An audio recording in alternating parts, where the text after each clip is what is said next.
Ce jour-là, devant 150 invités, la femme que mon fils allait épouser a pointé son doigt vers moi et a dit d'une voix glaciale « Ça, ce n'est pas une mère, c'est une truie immonde !»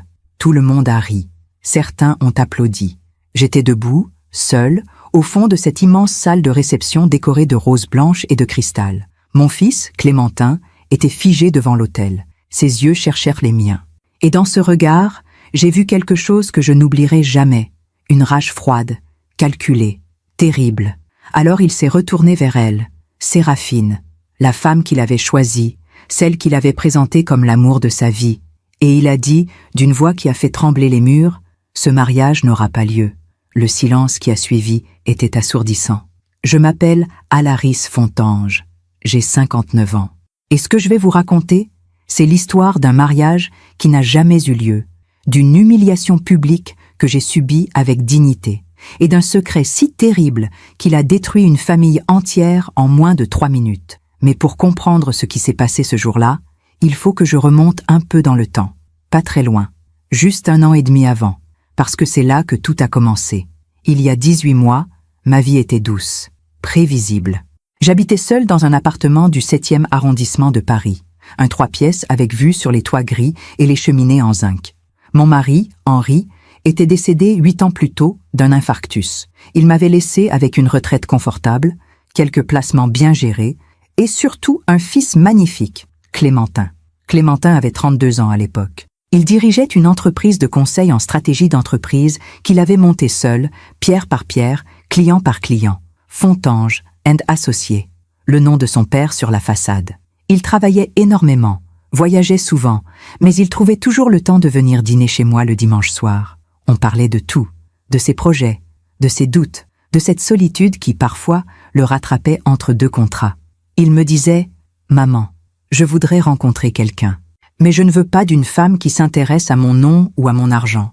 Je veux quelqu'un qui m'aime pour ce que je suis. » Je lui répondais toujours la même chose. « Mon chéri, la bonne personne viendra.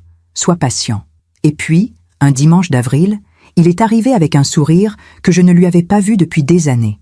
Un sourire léger, presque enfantin. « Maman, je crois que je l'ai trouvée. Elle s'appelait Séraphine Moreau, 28 ans, brune, élégante, toujours impeccablement habillée. Elle travaillait, disait-elle, dans la communication pour une galerie d'art contemporain. Clémentin l'avait rencontrée lors d'un vernissage organisé par un de ses clients. Il me l'a présentée 2 semaines plus tard, un samedi après-midi, dans un salon de thé du Marais. Elle m'a souri poliment, m'a complimenté sur mon foulard Hermès, m'a demandé si je prenais toujours mes vacances en Provence. Tout était parfait, trop parfait. Je me souviens d'avoir pensé « elle joue un rôle ». Mais je me suis dit que j'étais sans doute jalouse, possessive, comme toutes les mères qui voient leur fils tomber amoureux. Les mois ont passé. Séraphine venait de plus en plus souvent à la maison. Elle apportait des fleurs, des chocolats, des petites attentions. Elle posait des questions sur Henri, sur notre famille, sur l'entreprise de Clémentin. Elle écoutait avec une attention presque exagérée. Un jour, elle m'a demandé « Alaris, vous avez des propriétés en dehors de Paris ?» J'ai trouvé la question étrange, mais j'ai répondu « Non, juste cet appartement et quelques placements financiers. » Pourquoi ? Elle a souri. « Oh, pour rien, simple curiosité. » 6 mois après leur rencontre, Clémentin m'a annoncé qu'ils allèrent se marier. J'ai été surprise par la rapidité de la décision, mais je n'ai rien dit. Mon fils était heureux. C'était tout ce qui comptait. Séraphine a organisé le mariage avec une efficacité militaire. Elle avait choisi le lieu, un château dans les Yvelines, les fleurs, le traiteur, la liste des invités. Elle m'a à peine consultée. Un matin, elle m'a appelé pour me dire « Alaris, j'aimerais que vous portiez une robe simple pour le mariage. Rien de trop voyant. Vous comprenez, je ne voudrais pas que les invités vous confondent avec quelqu'un d'important. » J'ai encaissé. J'ai souri. J'ai dit « Bien sûr, ma chérie. » Mais quelque chose s'est brisé en moi ce jour-là. Une petite fissure, presque imperceptible. 2 mois avant le mariage, Séraphine a commencé à parler de sa famille. Son père, disait-elle, était un ancien directeur financier. Sa mère, une ancienne professeure de lettres. Ils vivaient dans une maison de campagne près de Chartres. Ils ont hâte de vous rencontrer, m'a-t-elle dit avec un sourire enjôleur. Mais Clémentin ne les avait jamais rencontrés. Pas une seule fois. Quand je lui ai posé la question, il m'a répondu « Ils sont très discrets, maman. Séraphine dit qu'ils n'aiment pas trop sortir. » J'ai hoché la tête, mais dans ma tête, une alarme s'est mise à sonner. Pourquoi une fiancée ne présenterait-elle jamais sa famille à son futur mari? Un soir, alors que Séraphine dînait chez nous, elle a remarqué une petite broche en argent que je portais sur mon chemisier. C'était un cadeau d'Henri, offert pour nos 20 ans de mariage. Une broche simple, avec une petite perle blanche au centre. Séraphine l'a regardée fixement, puis elle a dit « C'est joli, ça doit valoir quelque chose. » Pas « C'est touchant » ou « Quelle belle histoire ». Non, ça doit valoir quelque chose. J'ai senti un frisson glacé me parcourir l'échine. Clémentin travaillait tard tous les soirs. Il préparait un gros contrat avec une multinationale allemande. Séraphine passait de plus en plus de temps chez lui, dans son appartement de Neuilly. Un soir, il m'a appelé. Sa voix était étrange, tendue. « Maman, est-ce que tu peux venir demain? J'ai besoin de te parler. » Seul à seul. Je suis arrivé le lendemain à 18h.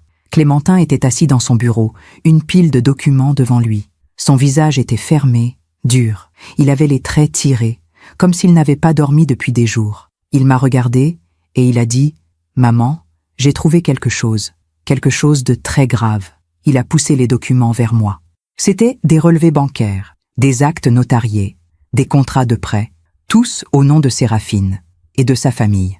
La famille Moreau était ruinée, complètement.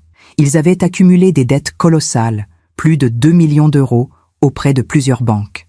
Ils avaient fait faillite 3 ans plus tôt, leur maison de campagne, saisie, leur patrimoine, liquidé.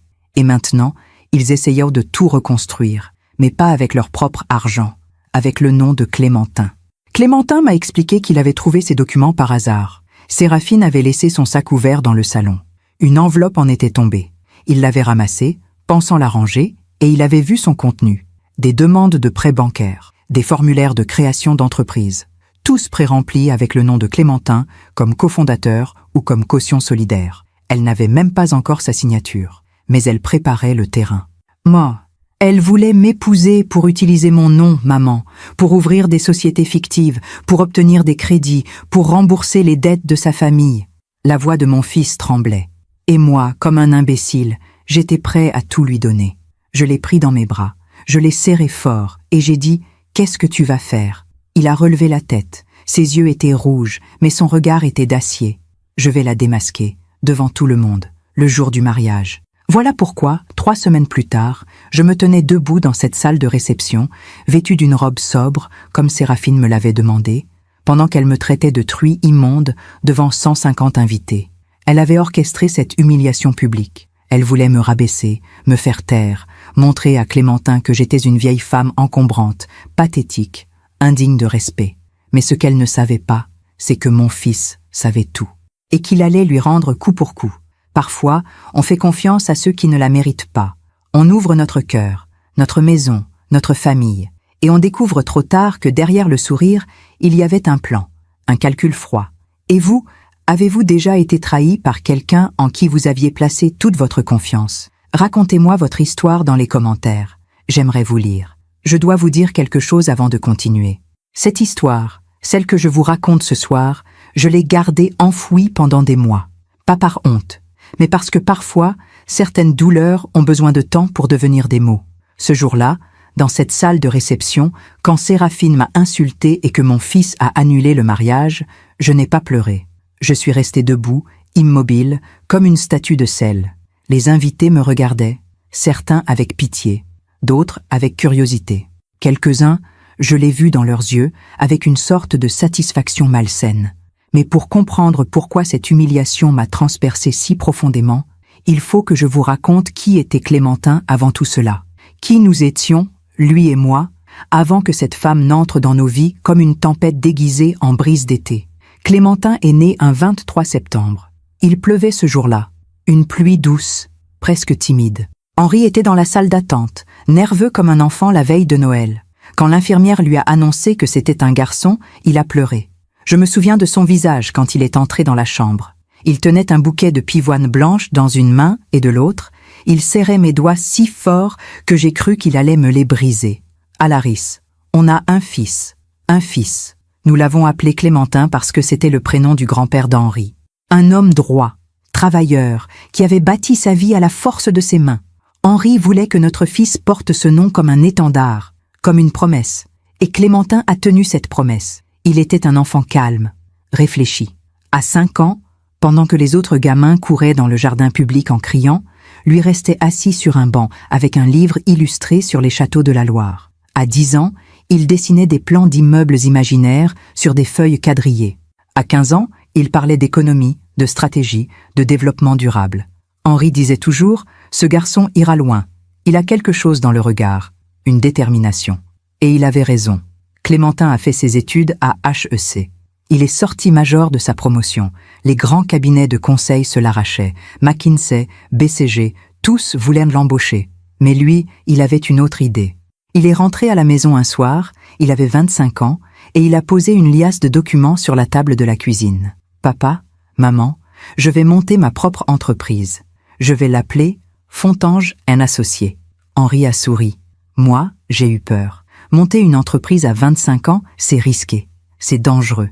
Mais Clémentin avait cette lueur dans les yeux, cette certitude tranquille. Et il a réussi. En 7 ans, il a bâti une entreprise solide, reconnue, respectée.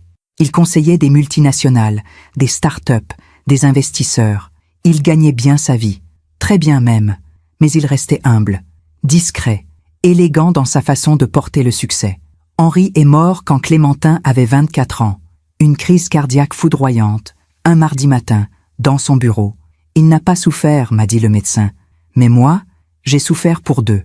Clémentin a porté son père sur ses épaules ce jour-là, littéralement et symboliquement. Il a organisé les funérailles. Il a géré les papiers, les démarches, l'assurance, la succession. Il m'a tenu la main pendant l'enterrement. Et le soir, dans le salon vide et froid de notre appartement, il m'a dit « Maman, je ne te laisserai jamais seule. Jamais. » Et il a tenu parole. Pendant 8 ans, il est venu dîner chez moi tous les dimanches soirs, sans exception. Même quand il rentrait d'un voyage d'affaires épuisant. Même quand il avait des dossiers urgents à boucler. Il venait, il sonnait à la porte, il entrait avec son sourire fatigué et il disait « Alors, maman, qu'est-ce qu'on mange ce soir ?» On parlait de tout. De ses clients, de ses projets, de politique, de livres, de cinéma. Parfois, on ne disait rien. On mangeait en silence, et ce silence était doux, complice, rassurant. Mais il y avait une ombre dans la vie de Clémentin, une solitude qui le rongeait doucement, comme une rouille invisible. Il avait eu quelques relations. Des femmes brillantes, élégantes, intelligentes, mais ça ne marchait jamais. Soit elles étaient trop carriéristes et n'avaient pas de temps pour lui, soit elles étaient trop intéressées par son nom, son argent, son statut. Un dimanche, il m'a dit « Maman, parfois je me demande si je trouverai un jour quelqu'un qui m'aime pour ce que je suis vraiment, pas pour ce que je représente. » J'ai posé ma main sur la sienne. « Mon chéri, la bonne personne existe. Sois patient. » Il a souri tristement. « J'ai 32 ans, maman.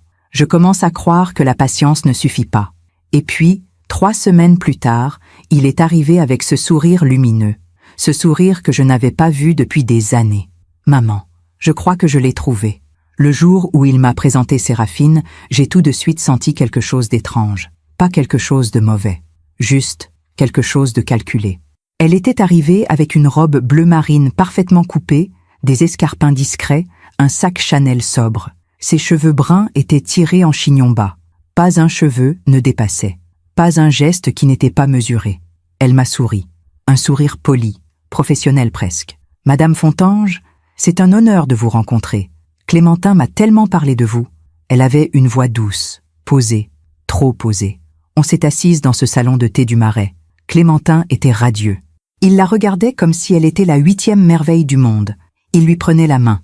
Il riait à chacune de ses phrases. Séraphine, elle, me posait des questions. Beaucoup de questions. « Vous habitez dans le 7e arrondissement, c'est bien ça?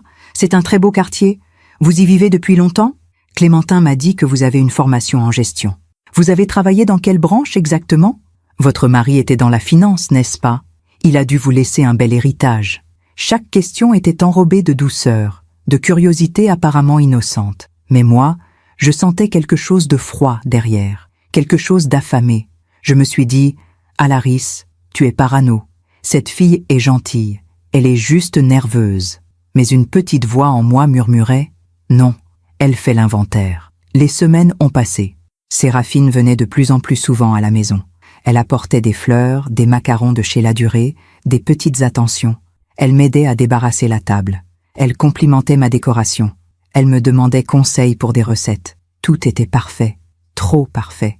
Un dimanche, alors qu'on prenait le café dans le salon, elle a remarqué une photo encadrée sur la cheminée. Une photo d'Henri et moi, prise lors de notre voyage en Italie, il y a 20 ans.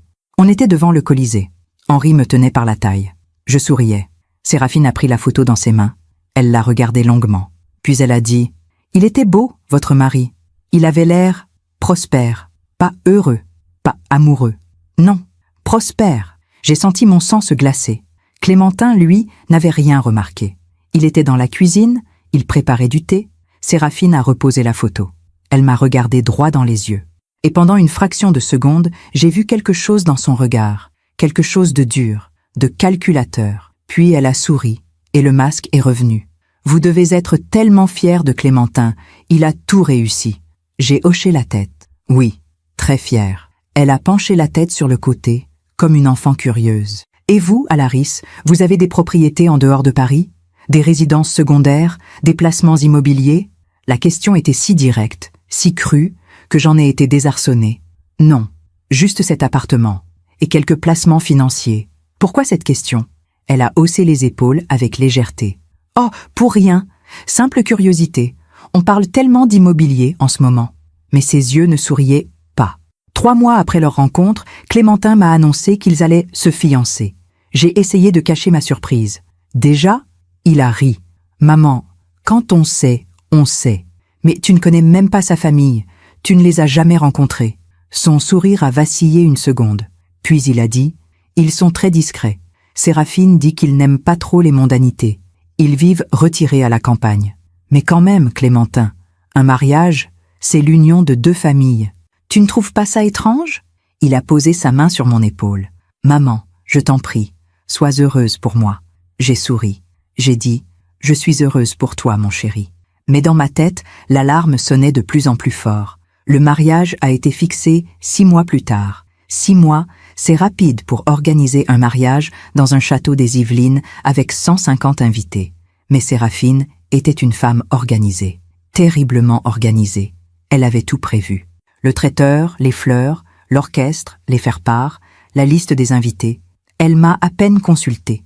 Quand je lui ai proposé d'ajouter quelques noms de notre côté, elle a dit « Oh, Alaris, vous comprenez, on a déjà beaucoup d'invités de mon côté. Il faut équilibrer. » Mais je n'ai jamais vu un seul membre de sa famille. Pas un cousin, pas une tante, personne. Un jour, je lui ai demandé « Séraphine, quand est-ce que je pourrais rencontrer tes parents ?» Elle a souri, un sourire étrange. « Bientôt, Alaris, bientôt. » Mais ce « bientôt » n'est jamais venu. 2 mois avant le mariage, elle m'a téléphoné un matin. Sa voix était douce, presque maternelle. « Alaris, j'aimerais vous parler de votre tenue pour le mariage. »« Oh, bien sûr. J'avais pensé à une robe bleu roi avec... » Elle m'a coupé. « Non, non, rien de trop voyant. Vous comprenez, c'est mon jour. Je ne voudrais pas que les invités vous confondent avec quelqu'un d'important. » J'ai encaissé le coup en silence. « Je vois. Vous voulez que je porte quoi alors? Quelque chose de sobre, de discret. Gris, peut-être. Ou beige. Beige. Oui, ce serait parfait. » J'ai raccroché. J'ai regardé mon reflet dans le miroir du salon. Et pour la première fois depuis des années, je me suis sentie vieille, inutile, encombrante. Pendant que je raconte tout cela, je me demande d'où vous m'écoutez. Peut-être êtes-vous dans votre cuisine, en train de préparer le dîner. Peut-être dans votre voiture, sur le chemin du retour. Ou peut-être seul, comme je l'étais souvent pendant ces mois-là. Écrivez le nom de votre ville en commentaire. J'aimerais savoir où mes mots voyagent ce soir. Les semaines ont passé. Le mariage approchait. Séraphine passait de plus en plus de temps chez Clémentin, dans son appartement de Neuilly. Elle avait pratiquement emménagé.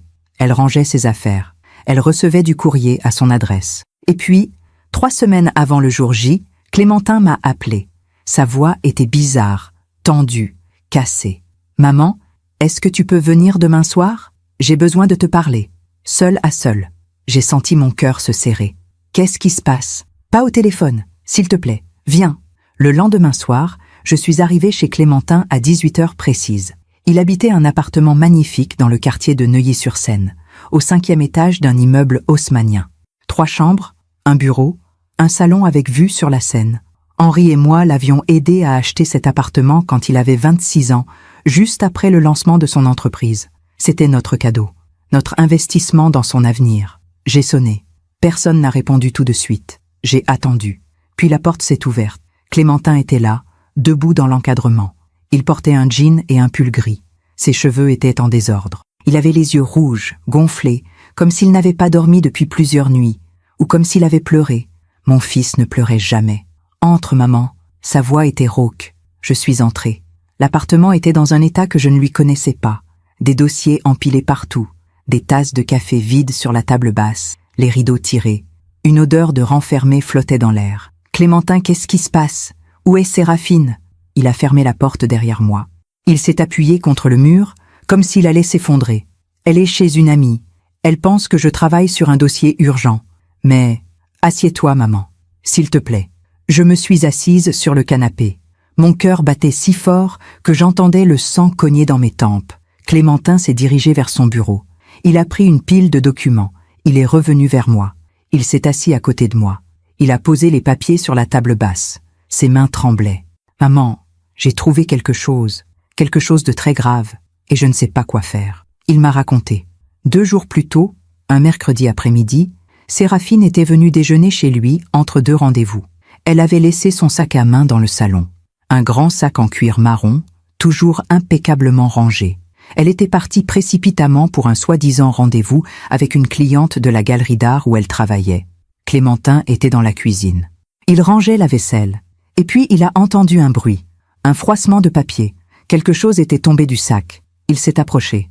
Une enveloppe Kraft était par terre, à moitié ouverte. Des papiers en dépassaient. Il a hésité. Fouiller dans le sac de sa fiancée, c'était une violation de confiance. Mais quelque chose le poussait à regarder. Une intuition, un pressentiment. Il a ramassé l'enveloppe, il a sorti les documents. Et là, son monde s'est effondré. Le premier document était une demande de prêt bancaire. 50 000 €. Demandeur principal, Séraphine Moreau. Cofondateur et caution solidaire, Clémentin Fontange. Le deuxième document était un formulaire de création d'entreprise. Raison sociale, Moreau un Fontange Consulting. Gérant, Séraphine Moreau. Associé, Clémentin Fontange. Capital social, 100 000 €. Le troisième document était un relevé bancaire, celui de Séraphine. Solde, moins 3 270 €. Découvert autorisé dépassé. Plusieurs rejets de prélèvements, factures impayées. Le quatrième document était une lettre d'huissier. Mise en demeure pour non-paiement de loyer. Montant dû, 9 000 €. Le cinquième document était un acte notarié. Vente forcée d'une propriété familiale, située à Chartres. Propriétaire, Monsieur et Madame Moreau. Parents de Séraphine. Raison de la vente, surendettement. Date de la vente, 3 ans plus tôt. Et il y en avait d'autres, des dizaines d'autres, des factures impayées, des lettres de relance, des jugements de tribunal, des saisies sur compte bancaire. Clémentin m'a regardé, ses yeux étaient vides. Maman, la famille de Séraphine est ruinée, complètement ruinée.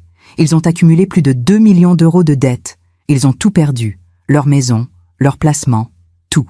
J'ai porté ma main à ma bouche. Mon Dieu. Et maintenant, ils essaient de tout reconstruire, mais pas avec leur argent, avec le mien, avec mon nom. Il a pris un autre document, une feuille manuscrite. L'écriture était celle de Séraphine, fine, élégante, appliquée. Il me l'a tendue. C'était une liste de tout ce que Clémentin possédait. Son appartement, sa voiture, ses parts dans l'entreprise, ses placements financiers, ses comptes bancaires, tout était noté avec une précision chirurgicale. Les montants, les adresses, les numéros de compte, et en bas de la page, une phrase griffonnée au stylo rouge.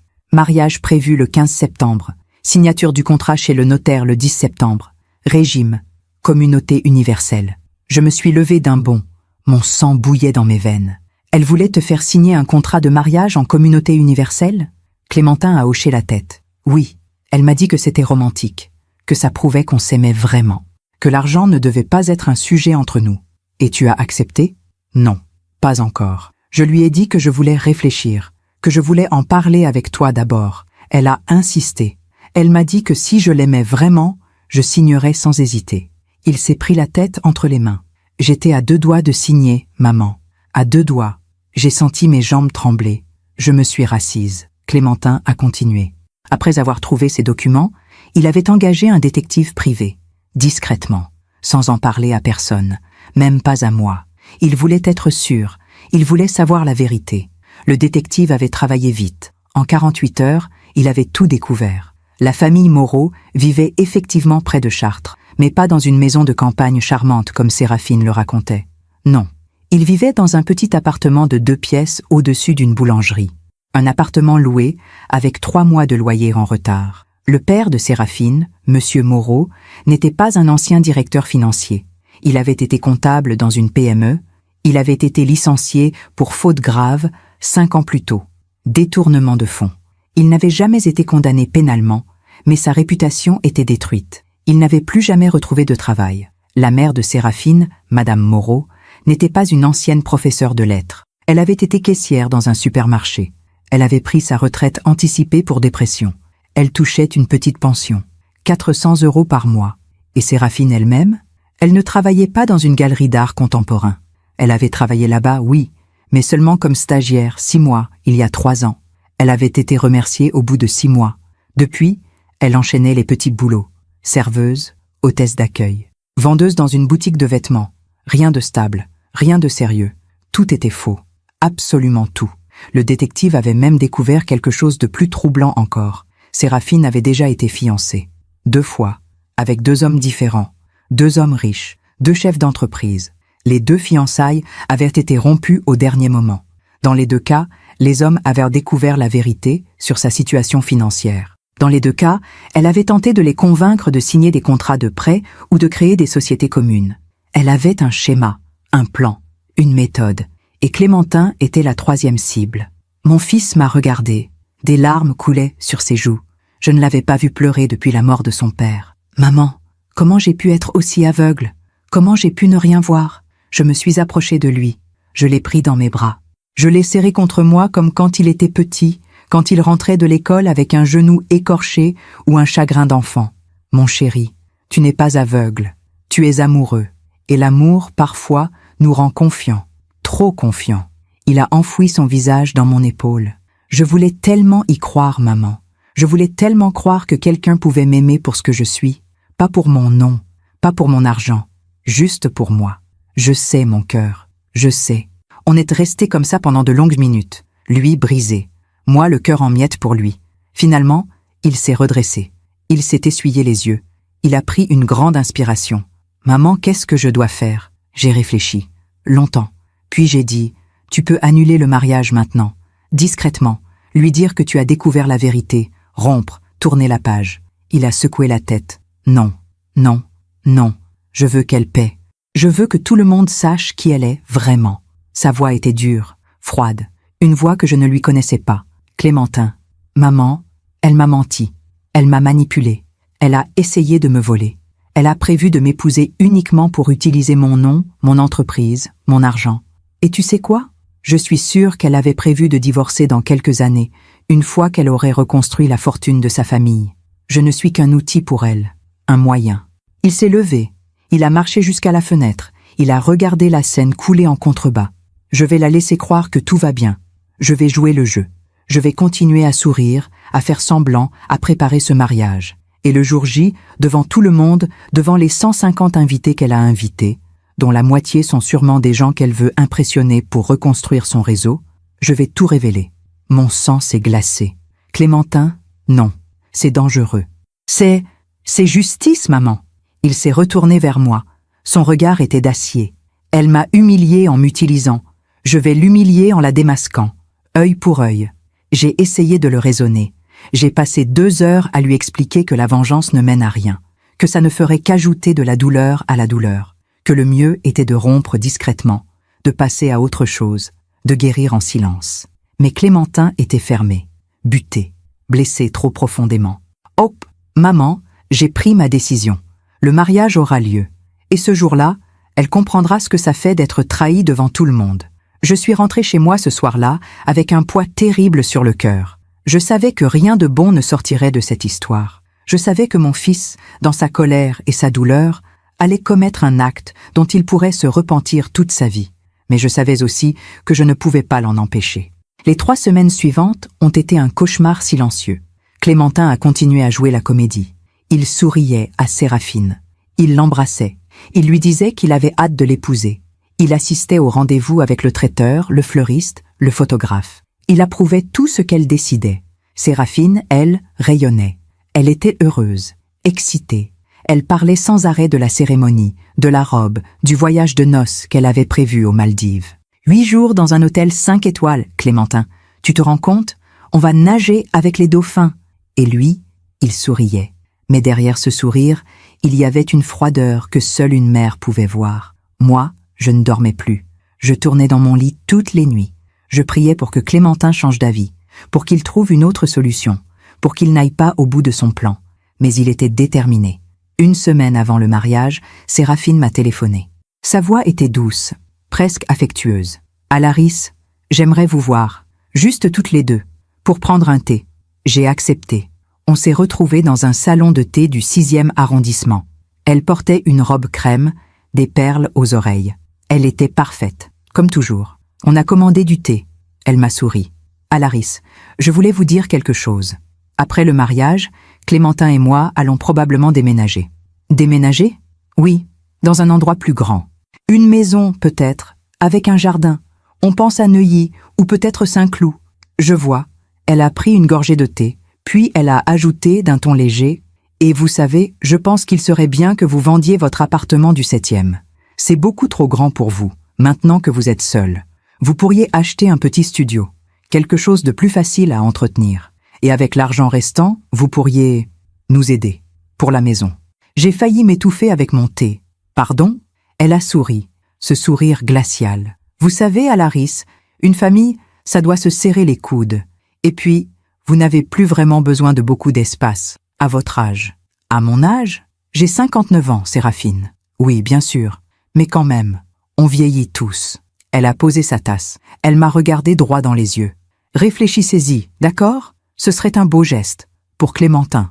Pour notre avenir. Je suis rentrée chez moi ce jour-là avec une rage froide que je ne me connaissais pas. Elle voulait mon appartement. Elle voulait ma vie. Elle voulait tout prendre. Et je n'ai rien dit à Clémentin.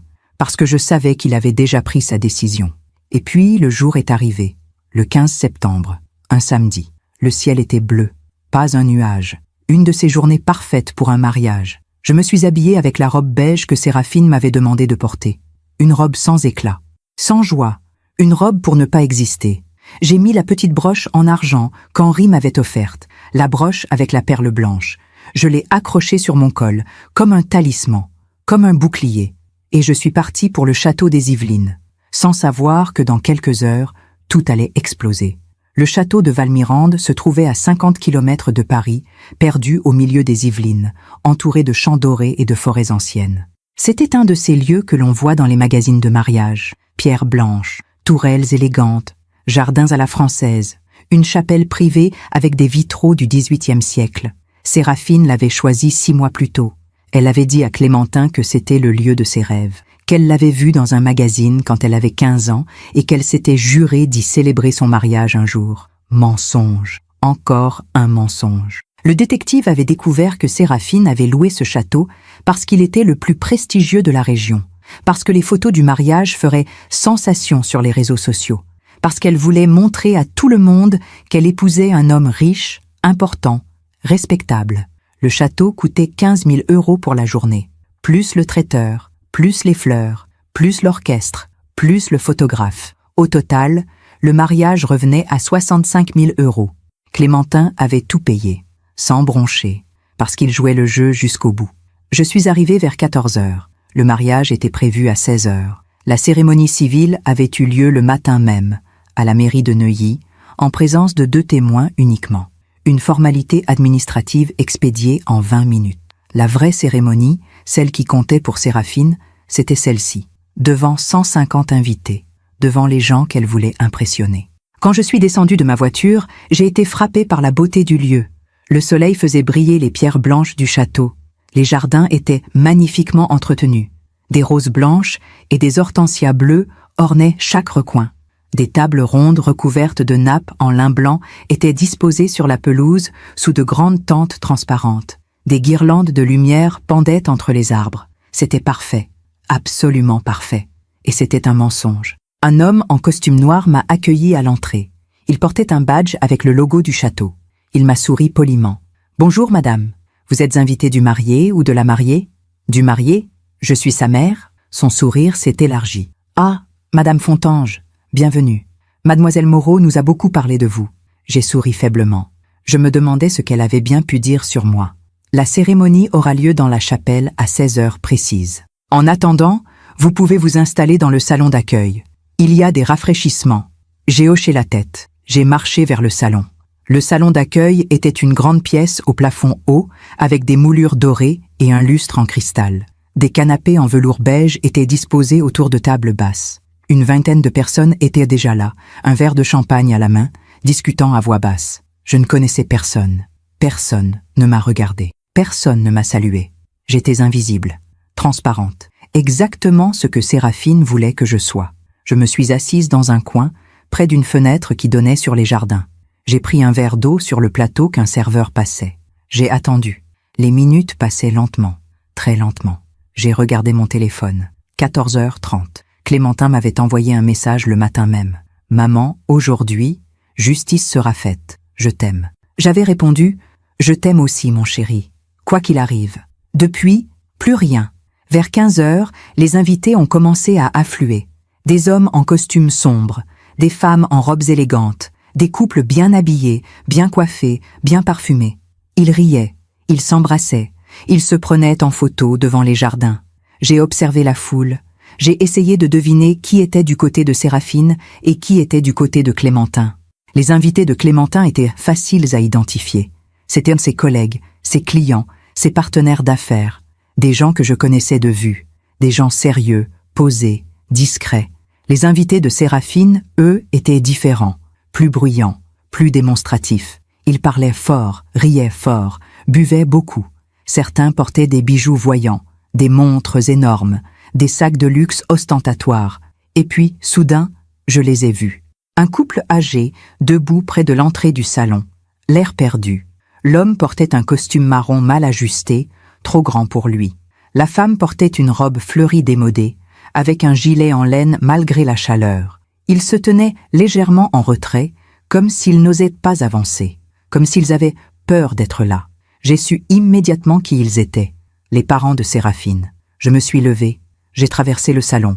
Je me suis approchée d'eux. « Bonjour. Je suis Alaris Fontange, la mère de Clémentin. » L'homme a sursauté. La femme a écarquillé les yeux. Ils m'ont regardé comme si j'étais un fantôme. « Bonjour ?» L'homme avait la voix enrouée. Il sentait le tabac froid. « Je suis ravie de vous rencontrer enfin. Séraphine nous a tellement parlé de vous. » C'était un mensonge. Séraphine ne leur avait probablement rien dit sur moi. Mais je voulais les mettre à l'aise. La femme a esquissé un sourire timide. « Nous aussi, on est contents. C'est un beau château, n'est-ce pas ?»« Oui, très beau. » Un silence gêné s'est installé. J'ai observé leur visage. Ils avaient l'air épuisés, fatigués par la vie. L'homme avait les traits creusés, les yeux cernés. La femme avait les cheveux gris mal coiffés, les mains abîmées par le travail. Ce n'étaient pas des gens mauvais, c'étaient des gens brisés, des gens qui avaient tout perdu et qui regardaient leur fille unique essayer de sauver la famille à n'importe quel prix. J'ai senti une vague de pitié m'envahir. Malgré tout, malgré ce qu'ils avaient laissé leur fille faire. « Vous habitez près de Chartres, c'est bien ça ?» Monsieur Moreau a hoché la tête. « Oui. Enfin, maintenant on habite en ville. Un petit appartement. C'est temporaire. En attendant de... » Il n'a pas fini sa phrase. Il n'avait pas besoin de finir. Je savais ce qu'il voulait dire. En attendant que Séraphine épouse Clémentin. En attendant que l'argent rentre. En attendant que leur vie redevienne ce qu'elle était avant la faillite. La femme a regardé autour d'elle, nerveuse. « Séraphine est magnifique aujourd'hui, n'est-ce pas? On l'a vue ce matin. Elle était tellement heureuse. »« Je n'en doute pas. Votre fils, Clémentin, il a l'air d'être quelqu'un de bien. Séraphine dit qu'il est très gentil, très généreux. » J'ai serré les dents. « Oui, mon fils est quelqu'un de bien. » Monsieur Moreau a toussé. Il a regardé ses chaussures usées. « Écoutez, Madame Fontange, je sais que notre situation n'est pas idéale. On a eu des problèmes, des dettes, mais Séraphine, elle aime votre fils. Vraiment. Il mentait. Ou peut-être qu'il se mentait à lui-même. Peut-être qu'il avait besoin de croire que sa fille épousait Clémentin par amour et non par calcul. J'ai souri tristement. Je suis sûre qu'elle l'aime à sa façon. Puis je les ai laissés. Je suis retournée à ma place près de la fenêtre. Je les ai observés de loin. Ils restaient plantés là, mal à l'aise, perdus au milieu de tous ces gens riches et élégants. Et j'ai pensé, dans quelques heures, leur vie va encore basculer. Mais cette fois, ils ne pourront s'en prendre qu'à eux-mêmes. À 15h45, un homme en costume noir est entré dans le salon et a tapé dans ses mains. « Mesdames et messieurs, la cérémonie va commencer dans quelques minutes. Je vous invite à rejoindre la chapelle. » Tout le monde s'est levé. Les conversations se sont tues. La foule s'est dirigée vers la sortie. J'ai suivi le mouvement. Mon cœur battait de plus en plus fort. Mes mains tremblaient.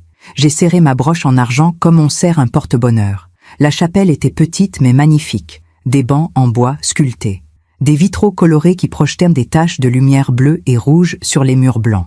Un autel décoré de roses blanches et de branches d'eucalyptus. Un orchestre de chambre installé dans un coin, avec un violon, un violoncelle et une harpe. Les invités se sont installés. Famille et amis de la mariée à gauche, famille et amis du marié à droite. Je me suis assise au dernier rang, du côté droit, toute seule. Personne n'est venu s'asseoir à côté de moi.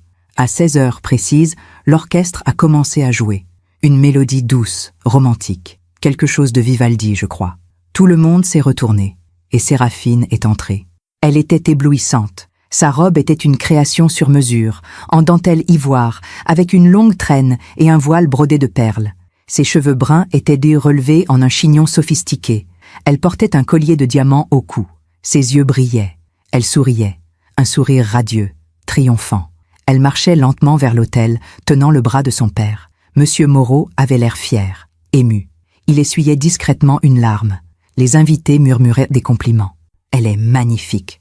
Quelle élégance, quel bonheur. » Et moi, assise au fond, je regardais cette scène en pensant « Tout cela est un mensonge. » Un beau mensonge enrobé de dentelles et de roses blanches. Séraphine est arrivée devant l'autel. Son père lui a embrassé la main, puis il est allé s'asseoir au premier rang. Et puis Clémentin est apparu.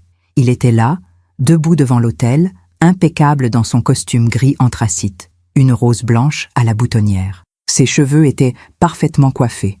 Son visage était calme, trop calme. Séraphine s'est approchée de lui. Elle lui a souri. Elle a murmuré quelque chose que je n'ai pas entendu. Peut-être « Je t'aime » ou « Tu es magnifique ». Clémentin n'a rien dit. Il a juste hoché la tête. Le célébrant, un homme d'une 60aine d'années en costume noir, s'est avancé. Il a souri à l'assemblée. « Mesdames et messieurs, chers amis, bienvenue. Nous sommes réunis aujourd'hui pour célébrer l'union de Séraphine et Clémentin, deux êtres qui se sont trouvés et qui ont décidé de faire route ensemble, pour le meilleur et pour le pire. » Les mots résonnèrent dans la chapelle. Les invités écoutaient religieusement. Le mariage est un engagement sacré.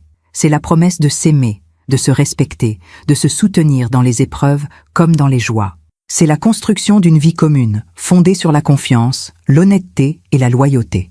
J'ai vu Séraphine sourire encore plus largement. Elle ne captait pas l'ironie cruelle de ses mots. Clémentin, lui, regardait droit devant lui. Son visage était de marbre. Le célébrant a continué. Avant de procéder à l'échange des vœux, je voudrais donner la parole aux familles. Y a-t-il quelqu'un qui souhaite dire quelques mots? Silence. Personne ne bougeait. Et puis, soudain, Séraphine s'est tournée vers moi. Elle m'a regardé. Ses yeux brillaient d'une lueur étrange, froide, calculatrice. Et elle a dit, d'une voix forte, claire, qui a résonné dans toute la chapelle, « Oui, j'aimerais dire quelque chose. » Le célébrant a souri. « Bien sûr, Séraphine. Allez-y. » Séraphine a lâché la main de Clémentin. Elle s'est avancée de quelques pas, elle s'est tournée vers l'assemblée. « Je voudrais remercier tout le monde d'être ici aujourd'hui. C'est le plus beau jour de ma vie. » Des applaudissements polis ont retenti. Elle a continué. « Et je voudrais aussi dire quelque chose sur la famille. Parce que quand on se marie, on n'épouse pas seulement une personne. On épouse aussi sa famille. » Elle a tourné la tête vers moi. Son sourire s'est durci. Et c'est important de savoir à qui on a affaire. Mon sang s'est glacé. Elle a fait un pas vers moi. Tous les regards se sont tournés dans ma direction. Alaris Fontange, la mère de mon futur mari. Sa voix était douce, mais il y avait du venin dedans. Une femme qui a passé sa vie à contrôler son fils, à l'étouffer, à s'accrocher à lui comme une sangsue. Des murmures ont parcouru l'assemblée. Les gens se regardaient, choqués, mal à l'aise. J'étais paralysée. Je ne pouvais ni bouger, ni parler. Séraphine a continué, sa voix montant d'un cran. « Une femme qui n'a jamais voulu que Clémentin soit heureux avec quelqu'un d'autre qu'elle. Une femme jalouse, possessive, pathétique. Elle a levé le bras et m'a pointé du doigt. Regardez-la, regardez cette femme. Ça, ce n'est pas une mère. Elle a marqué une pause, puis elle a craché les mots que je n'oublierai jamais. C'est une truie immonde. Le silence qui a suivi était assourdissant. Pendant une seconde, personne n'a bougé, personne n'a parlé. Et puis, quelqu'un a ri. Un rire nerveux, gêné, puis un autre. Et puis, comme une vague, les rires se sont propagés dans la chapelle. Certains invités riaient franchement. D'autres souriaient, mal à l'aise. Quelques-uns applaudissaient même. Bien dit, elle avait besoin de l'entendre. Enfin quelqu'un qui ose. Je suis restée assise, immobile, les mains crispées sur mes genoux. Mon visage brûlait. Mes yeux me piquaient, mais je n'ai pas pleuré. Je n'ai pas baissé les yeux. Je suis restée droite, digne. Et puis, j'ai regardé mon fils. Clémentin n'avait pas bougé. Il était toujours debout devant l'autel, les mains le long du corps. Mais son visage avait changé. Ses yeux étaient devenus noirs, froids, terribles. Il a regardé Séraphine. Elle lui souriait, triomphante, pensant qu'il allait la féliciter pour avoir remis sa mère à sa place. Mais Clémentin ne souriait pas. Il s'est avancé vers elle, lentement. Chaque pas résonnait sur le sol de pierre de la chapelle. Les rires se sont tus. Séraphine a froncé les sourcils. « Clémentin ? Qu'est-ce que… » Il s'est arrêté devant elle. Il l'a regardée droit dans les yeux. Et il a dit, d'une voix claire, forte, qui a fait trembler les murs, « Ce mariage n'aura pas lieu. » Le silence qui a suivi ces mots était comme un coup de tonnerre dans un ciel d'été. Personne ne respirait. Personne ne bougeait. 150 paires d'yeux étaient fixés sur Clémentin, debout devant l'autel, le visage dur comme la pierre. Séraphine a cligné des yeux. Une fois, 2 fois. Comme si elle n'avait pas bien entendu. Comme si son cerveau refusait de comprendre ce qui venait de se passer. Quoi ? Sa voix était faible, presque un murmure. Clémentin n'a pas bougé. Il la regardait avec une intensité glaciale.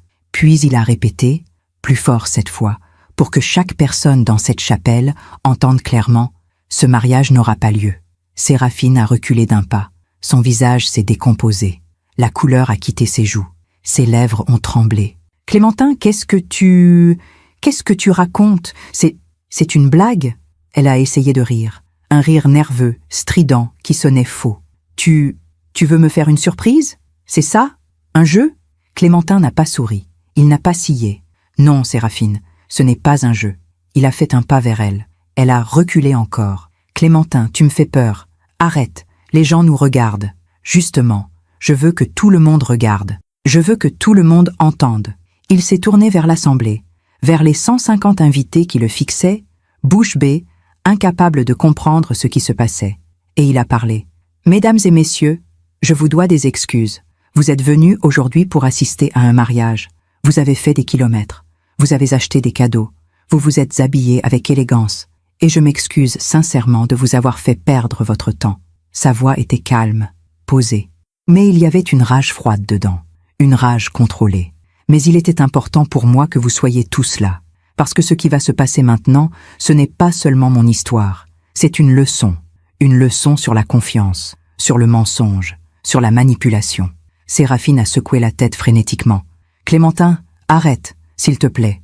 On peut parler de ça plus tard. Pas ici, pas devant. Si, ici, maintenant, devant tout le monde. » Il s'est tourné vers elle. Ses yeux étaient 2 lames de glace. « Tu voulais un spectacle, Séraphine. Tu l'auras. » Il a sorti quelque chose de la poche intérieure de sa veste. Une enveloppe Kraft, la même enveloppe que j'avais vue chez lui 3 semaines plus tôt. Il l'a ouverte. Il en a sorti les documents. Il les a tenus en l'air. Voici des relevés bancaires, des actes notariés, des demandes de prêts, des lettres d'huissier, des jugements de tribunal. Il a fait une pause. Puis il a ajouté, d'une voix terrible, « Tout cela appartient à la famille de Séraphine Moreau, ma fiancée, enfin, mon ex-fiancée. » Des murmures ont parcouru l'assemblée. Les gens se penchèrent les uns vers les autres, chuchotant, essayant de comprendre. Séraphine était devenue blanche comme un linge. Ses mains tremblaient. Elle a secoué la tête. « Non, non, Clémentin, tu ne comprends pas. »« Oh si, je comprends très bien. » Il a commencé à lire les documents à voix haute. Chaque mot tombait comme une pierre dans l'eau stagnante. Monsieur et Madame Moreau, propriétaires d'une maison à Chartres, saisis pour non-paiement de crédit immobilier. Montant de la dette, 400 000 €. Date de la saisie, il y a 3 ans. Dans l'assemblée, Monsieur et Madame Moreau se sont tassés sur leur banc. Monsieur Moreau a baissé la tête. Madame Moreau s'est mise à pleurer silencieusement. Clémentin a continué. Monsieur Moreau, ancien comptable, licencié pour faute grave, détournement de fonds dans l'entreprise où il travaillait. Montant détourné, 120 000 €. Un murmure de choc a traversé la chapelle. Madame Moreau, retraitée anticipée pour dépression. Pension mensuelle, 400 €. Et Séraphine Moreau. Il s'est tourné vers elle. Elle tremblait de tout son corps. Des larmes coulaient sur ses joues, emportant son maquillage parfait. Séraphine Moreau, ancienne stagiaire dans une galerie d'art. Remerciée au bout de 6 mois. Depuis, enchaîne les petits boulots. Serveuse, hôtesse d'accueil, vendeuse, aucun revenu stable. Il a levé un autre document. Relevé bancaire de Séraphine Moreau, solde actuel, moins 3 270 €. Découvert autorisé dépassé, plusieurs rejets de prélèvements, factures impayées, huissier à la porte. Les murmures se sont transformés en exclamations. Les gens se regardaient, horrifiés, fascinés. Séraphine a essayé de parler. Sa voix était brisée, hachée par les sanglots. Ce n'est pas... Tu ne comprends pas. On a eu des problèmes, oui, mais je t'aime, Clémentin. Je t'aime vraiment. Clémentin a ri. Un rire froid, sans joie. Tu m'aimes? Il a sorti un autre document. Une feuille manuscrite. L'écriture fine et élégante de Séraphine. Alors explique-moi ça. Il a commencé à lire. Liste des biens de Clémentin Fontange. Appartement à Neuilly. Valeur estimée, 1 200 000 €. Voiture, Audi A6. Valeur, 60 000 €. Part dans l'entreprise Fontange & Associés. Valeur estimée, 2 millions d'euros. Placement financier, 800 000 €. Compte bancaire, 400 000 €. Il a levé les yeux vers elle. Total, 4 460 000 €. Il a laissé le chiffre flotter dans l'air, peser sur l'assemblée. Et en bas de cette liste, une note manuscrite de ta main, Séraphine. Je la lis? Elle a secoué la tête frénétiquement. Non, s'il te plaît. Mais il a lu quand même. Mariage prévu le 15 septembre. Signature du contrat chez le notaire le 10 septembre. Régime, communauté universelle. Après le mariage, ouverture de 3 sociétés fictives avec le nom Fontange comme caution. Objectif, obtenir des prêts bancaires pour un total de 1 500 000 €. Utilisation des fonds, remboursement des dettes familiales et reconstruction du patrimoine. Le silence était total, oppressant, suffocant. Puis, quelqu'un dans l'assemblée a murmuré « Mon Dieu !» et quelqu'un d'autre « C'est une escroc !» Séraphine s'est effondrée. Ses jambes ont cédé sous elle. Elle est tombée à genoux sur le sol de la chapelle, sa robe de dentelle étalée autour d'elle comme une flaque blanche. Elle sanglotait, le visage dans les mains. « Ce n'est pas ce que tu crois. J'étais désespérée. Ma famille, on n'avait plus rien. Je voulais juste... » Clémentin s'est accroupi devant elle. Il l'a regardée droit dans les yeux. « Tu voulais quoi, Séraphine? M'utiliser? Me voler? Détruire ma vie pour reconstruire la tienne? Non, je t'aimais. Au début, Au début, il s'est relevé. Il l'a regardée de haut, avec dégoût. Tu sais ce qui est drôle, Séraphine? Ce n'est même pas la première fois que tu fais ça. Elle a relevé la tête brusquement. Ses yeux étaient agrandis par la peur. Quoi? J'ai engagé un détective privé. Il a fait des recherches. Tu as déjà été fiancée 2 fois avant moi. 2 hommes différents. 2 chefs d'entreprise. Les 2 fiançailles ont été rompues au dernier moment. Dans les 2 cas, les hommes ont découvert la vérité sur ta situation financière. Un murmure horrifié a parcouru l'assemblée. Tu as un schéma, Séraphine, une méthode, tu repères des hommes riches, tu les séduis, tu te fais passer pour quelqu'un que tu n'es pas, et tu essaies de les manipuler pour qu'ils te donnent accès à leur argent. Il a secoué la tête. Et moi, j'ai failli tomber dans le piège. J'ai failli signer ce contrat de mariage. J'ai failli te laisser détruire tout ce que mon père et moi avons construit. Séraphine pleurait de plus en plus fort. Elle tendait les mains vers lui, suppliante. « Clémentin, s'il te plaît, donne-moi une chance, je peux changer, je peux... » Non, sa voix était définitive, sans appel. « Tu ne peux pas changer, parce que tu n'as jamais été toi-même. Tout était un mensonge, ton travail, ta famille, tes sentiments, tout. » Il s'est tourné vers l'assemblée. « Et vous voulez savoir le pire ?» Il a pointé du doigt vers moi, assise au dernier rang, ma mère. Cette femme que Séraphine vient d'insulter publiquement. Cette femme qu'elle a traitée de truie immonde devant vous tous. Sa voix a tremblé pour la première fois. C'est la femme la plus digne, la plus honnête, la plus généreuse que je connaisse. C'est elle qui m'a élevée seule après la mort de mon père. C'est elle qui a tout sacrifié pour que je puisse étudier, construire mon entreprise, devenir l'homme que je suis aujourd'hui. Et elle méritait mieux que d'être humiliée par une manipulatrice sans scrupules. Des larmes coulaient maintenant sur ses joues. Mon fils pleurait, devant tout le monde. « Maman, je te demande pardon. Pardon d'avoir amené cette femme dans ta vie. Pardon de t'avoir fait subir ça. » Je me suis levée, mes jambes tremblaient, mais je me suis levée, je suis sortie du banc, j'ai marché vers lui. Tous les regards étaient sur moi. Je suis arrivée devant Clémentin. Je l'ai pris dans mes bras. Je l'ai serré contre moi. « Tu n'as rien à te faire pardonner, mon chéri. Tu n'as rien fait de mal. » Il a enfoui son visage dans mon épaule, comme quand il était petit. « Je suis désolée, maman. Tellement désolée. »« Chut, c'est fini maintenant. » On est resté comme ça pendant de longues secondes, enlacés au milieu de cette chapelle, devant 150 personnes qui nous regardaient en silence. Et puis, quelqu'un a commencé à applaudir. Une personne, puis 2, puis 10, puis 20. En quelques secondes, toute l'assemblée applaudissait. Debout, certains pleuraient, d'autres souriaient, quelques-uns criaient « Bravo! Bien joué! Elle a eu ce qu'elle méritait. » Séraphine était toujours à genoux, seule, abandonnée. Personne ne la regardait, personne ne l'aidait. Son père s'est levé du premier rang. Il a essayé de s'approcher d'elle, mais les regards hostiles de l'assemblée l'ont arrêté. Il est resté figé, les bras ballants, impuissant. Sa mère sanglotait dans son coin, le visage enfoui dans ses mains. Clémentin s'est écarté de moi. Il a essuyé ses larmes. Il a repris son souffle. Puis, il s'est adressé une dernière fois à Séraphine. « Tu voulais savoir pourquoi je voulais t'épouser si vite, Séraphine. Pourquoi j'ai accepté de faire ce mariage dans un délai aussi court ?» Elle a levé vers lui des yeux rougis, gonflés. « Parce que j'ai découvert la vérité il y a 3 semaines.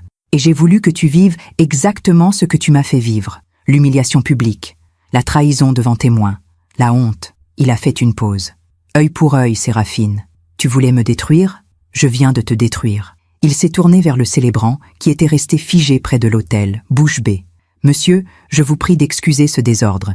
Cette cérémonie est terminée. » Le célébrant a hoché la tête, encore sous le choc. Clémentin m'a pris le bras. « Viens, maman. » On s'en va. On a marché vers la sortie de la chapelle. Les invités s'écartaient sur notre passage. Certains nous serraient la main au passage. D'autres nous tapèrent sur l'épaule. D'autres encore nous disaient « Vous avez bien fait. Courage. Elle ne méritait pas votre fils. » Derrière nous, Séraphine hurlait. « Clémentin, Clémentin, reviens, s'il te plaît. On peut arranger ça. Je t'en supplie. » Mais nous ne nous sommes pas retournés. Nous sommes sortis de la chapelle. Le soleil nous a aveugés un instant. L'air frais a rempli nos poumons. Clémentin a inspiré profondément. Puis il a dit, d'une voix calme, « C'est fini. C'est vraiment fini. » On est resté là, debout sur les marches de la chapelle, pendant que les invités sortaient un par un, chuchotant entre eux, encore sous le choc de ce qu'ils venaient de voir. Certains s'approchèrent de nous pour nous féliciter. D'autres nous regardaient de loin avec curiosité ou admiration. Personne ne parlait à Séraphine. Elle est sortie de la chapelle une dizaine de minutes plus tard, soutenue par ses parents. Son visage était ravagé. Son maquillage avait coulé. Sa robe traînait dans la poussière. Elle ne regardait personne. Ils sont montés dans une vieille Renault Clio garée au bout de l'allée. Ils sont partis sans un mot, sans un regard en arrière, et nous les avons regardés partir. Quelques minutes plus tard, le responsable du château est venu nous voir. Il avait l'air gêné. « Monsieur Fontange, je suis désolé pour ce qui s'est passé. Pour le traiteur, les fleurs, tout ça, c'est déjà payé, donc. » Clémentin a hoché la tête. « Gardez tout. Offrez le repas aux invités qui voudront rester.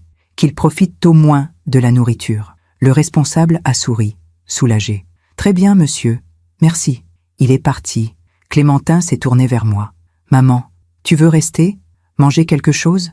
J'ai secoué la tête. « Non, je veux juste rentrer chez moi. »« D'accord, je te ramène. » On est monté dans sa voiture, une Audi A6 gris métallisé. Il a démarré. On a roulé en silence pendant quelques kilomètres. Puis, soudain, il a dit « Maman, tu penses que j'ai eu raison de faire ça, devant tout le monde ?»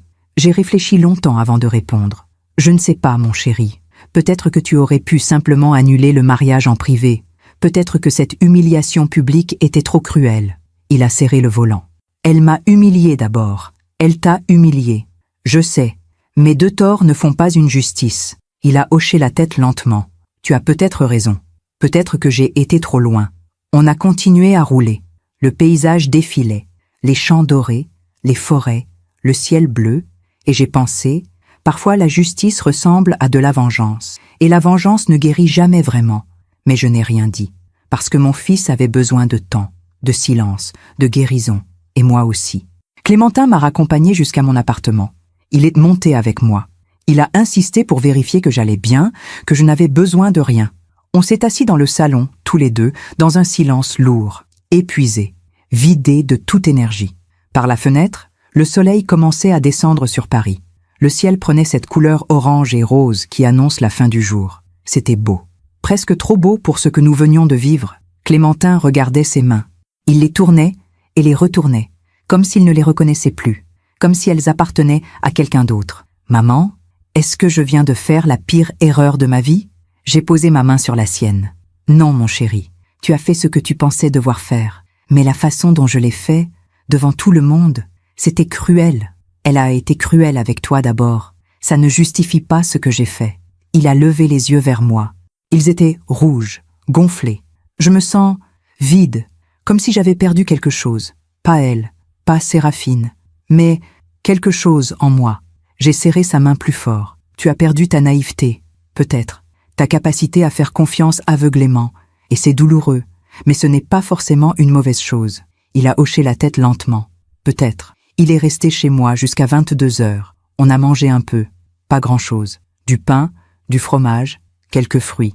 Aucun de nous n'avait vraiment faim, mais il fallait se nourrir. On a parlé de choses insignifiantes, la météo, les travaux dans la rue en bas de chez moi, un film qu'il avait vu récemment.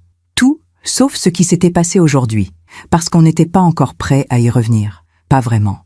Quand il est parti, il m'a embrassé sur le front. « Merci, maman, pour tout. Tu n'as pas à me remercier. Je serai toujours là pour toi. Toujours. » Il a souri faiblement, puis il est descendu. Je l'ai regardé partir par la fenêtre, sa silhouette s'éloignant dans la rue, seul, courbé sous le poids invisible de ce qu'il venait de vivre, et mon cœur s'est serré. Cette nuit-là, je n'ai pas dormi. Je suis restée assise dans mon fauteuil, près de la fenêtre, une tasse de thé froid entre les mains, regardant les lumières de Paris scintiller dans l'obscurité. Je repensais à tout, à Séraphine, à son sourire calculateur, à ses questions insidieuses, à la façon dont elle m'avait humiliée publiquement dans cette chapelle, et je me demandais pourquoi avait-elle ressenti le besoin de me rabaisser de cette manière? Pourquoi avait-elle voulu me détruire avant même d'avoir réussi à épouser mon fils? Et j'ai compris. Parce que j'étais un obstacle, parce que je représentais tout ce qu'elle n'avait pas, la dignité, la stabilité, l'amour inconditionnel. Elle voulait me faire disparaître, me rendre invisible, me réduire au silence. Mais elle avait échoué. Les jours suivants ont été étranges, silencieux, presque irréels. Clémentin ne m'a pas appelé pendant 1 semaine. Il m'a envoyé quelques messages courts. « Je vais bien, j'ai besoin de temps, je t'aime ». Je n'ai pas insisté. Je savais qu'il devait traverser cette épreuve seul, qu'il devait digérer ce qui s'était passé. Moi, j'ai continué ma vie. Ou plutôt, j'ai essayé. Je sortais faire mes courses, je lisais, je rangeais l'appartement, mais j'avais l'impression d'être en pilote automatique, de faire les gestes sans vraiment être là. Parfois, je revoyais le visage de Séraphine, ses yeux remplis de haine quand elle m'avait traité de truie immonde, ses larmes quand Clémentin l'avait démasquée, son désespoir quand elle était partie avec ses parents dans cette vieille voiture. Et malgré tout, malgré ce qu'elle m'avait fait, je ressentais une pointe de pitié pour elle, parce que j'avais vu ses parents, j'avais vu leur détresse, leur misère, et j'avais compris que Séraphine n'était pas juste une manipulatrice sans cœur. C'était une femme désespérée qui avait essayé de sauver sa famille de la ruine, par n'importe quel moyen. Cela ne justifiait pas ses actes, mais cela les expliquait. 10 jours après le mariage annulé, Clémentin est revenu me voir. Il avait l'air différent, plus maigre, plus pâle. Il avait des cernes profonds sous les yeux. Ses cheveux étaient en désordre, mais il souriait. Un sourire triste, fatigué, mais sincère. « Maman, je peux entrer ?»« Bien sûr, mon chéri. » Il est entré. Il s'est assis sur le canapé. J'ai préparé du café. On s'est installés tous les deux, comme on l'avait fait des centaines de fois avant. « Comment tu vas ?» j'ai demandé. Mieux. Enfin, je crois. C'est compliqué. Je comprends. Il a pris une gorgée de café. Puis il a dit, j'ai réfléchi beaucoup ces derniers jours, à ce que j'ai fait, à la façon dont je l'ai fait. Et je crois que je regrette. J'ai posé ma tasse. Tu regrettes de l'avoir démasqué? Non. Je regrette de l'avoir humilié publiquement. J'aurais pu simplement annuler le mariage en privé, lui dire que je savais tout, rompre proprement. Mais j'ai voulu la punir. J'ai voulu qu'elle souffre autant que j'avais souffert. Il a baissé les yeux. Et maintenant, je me rends compte que ça ne m'a rien apporté. Aucune satisfaction. Aucun soulagement. Juste de la honte. J'ai pris sa main. Clémentin, tu as agi sous le coup de la colère et de la douleur. C'est humain. Peut-être, mais ça ne rend pas mes actes justes. Non, mais ça les rend compréhensibles. Il a soupiré. Tu sais ce qui me fait le plus mal? Ce n'est pas qu'elle m'ait menti. Ce n'est pas qu'elle ait voulu me voler. C'est que j'y ai cru, maman. J'ai vraiment cru qu'elle m'aimait. J'ai cru que quelqu'un pouvait m'aimer pour ce que je suis, pas pour ce que je possède. Des larmes coulaient sur ses joues. Et maintenant, je ne sais plus si je pourrais refaire confiance à quelqu'un un jour. Mon cœur s'est brisé. J'ai pris mon fils dans mes bras. Je l'ai serré contre moi. Mon chéri, ce n'est pas parce qu'une personne t'a trahi que toutes les personnes te trahiront. Il y a des gens bons dans ce monde. Des gens honnêtes. Des gens qui t'aimeront pour ce que tu es vraiment. Tu crois? J'en suis certaine. Il est resté contre moi pendant de longues minutes, comme un enfant qui cherche du réconfort. Et j'ai prié en silence pour qu'il retrouve un jour la capacité d'aimer, de faire confiance, de croire en la bonté des gens. Les semaines ont passé, puis les mois. Clémentin s'est replongé dans son travail. Il passait de longues heures au bureau. Il prenait de nouveaux clients. Il développait de nouveaux projets. Il se noyait dans le travail pour ne pas penser, pour ne pas sentir. Moi, je reprenais doucement le cours de ma vie. Je voyais mes amis. Je lisais. Je jardinais sur mon petit balcon. J'essayais de ne pas m'inquiéter pour mon fils, mais c'était difficile, parce que je le voyais changer. Il était devenu plus froid, plus distant, plus méfiant. Quand je lui parlais de rencontrer quelqu'un, de sortir, de refaire sa vie, il haussait les épaules. Je n'ai pas besoin de ça, maman. Je suis très bien tout seul. Mais je voyais bien qu'il mentait, qu'il se protégeait, qu'il construisait des murs autour de son cœur pour ne plus jamais souffrir. Et ça me brisait. 3 mois après le mariage annulé, j'ai reçu une lettre, une enveloppe blanche, sans adresse d'expéditeur, glissée sous ma porte. Je l'ai ouverte avec curiosité. À l'intérieur, une lettre manuscrite. L'écriture était fine, appliquée. L'écriture de Séraphine. Mon cœur s'est accéléré. J'ai hésité. Devais-je la lire ? Devais-je la jeter sans même la regarder?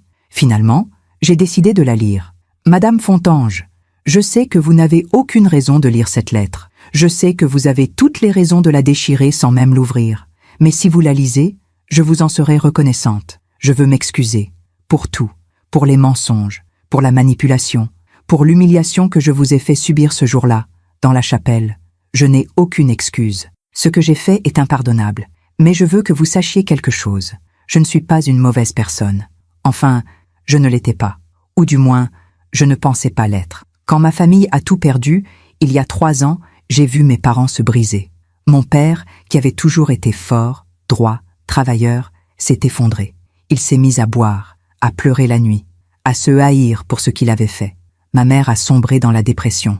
Elle ne sortait plus de la maison. Elle ne parlait plus. Elle ne vivait plus. Et moi, je me suis dit que c'était à moi de les sauver, que c'était ma responsabilité, que je devais trouver un moyen de reconstruire ce qui avait été détruit. Alors j'ai cherché des hommes riches, des hommes que je pouvais séduire, des hommes dont je pouvais utiliser le nom, l'argent, les relations.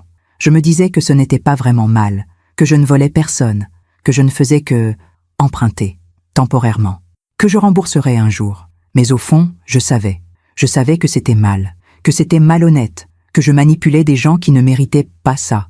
Et Clémentin était différent des autres. Il était gentil, attentionné, sincère, et une partie de moi, une toute petite partie, a commencé à l'aimer vraiment.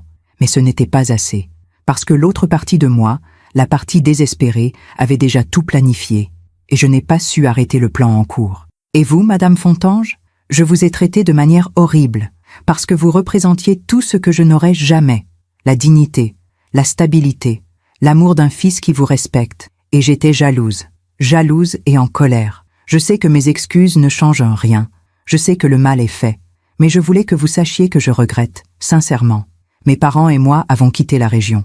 Nous vivons maintenant dans le sud, près de Marseille. Mon père a trouvé un petit travail dans un entrepôt.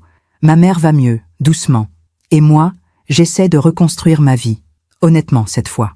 Je ne vous demande pas de me pardonner, mais je vous demande de transmettre mes excuses à Clémentin. Dites-lui que je suis désolée, vraiment désolée. Et dites-lui aussi que ce qu'il a fait ce jour-là, dans la chapelle, était peut-être cruel.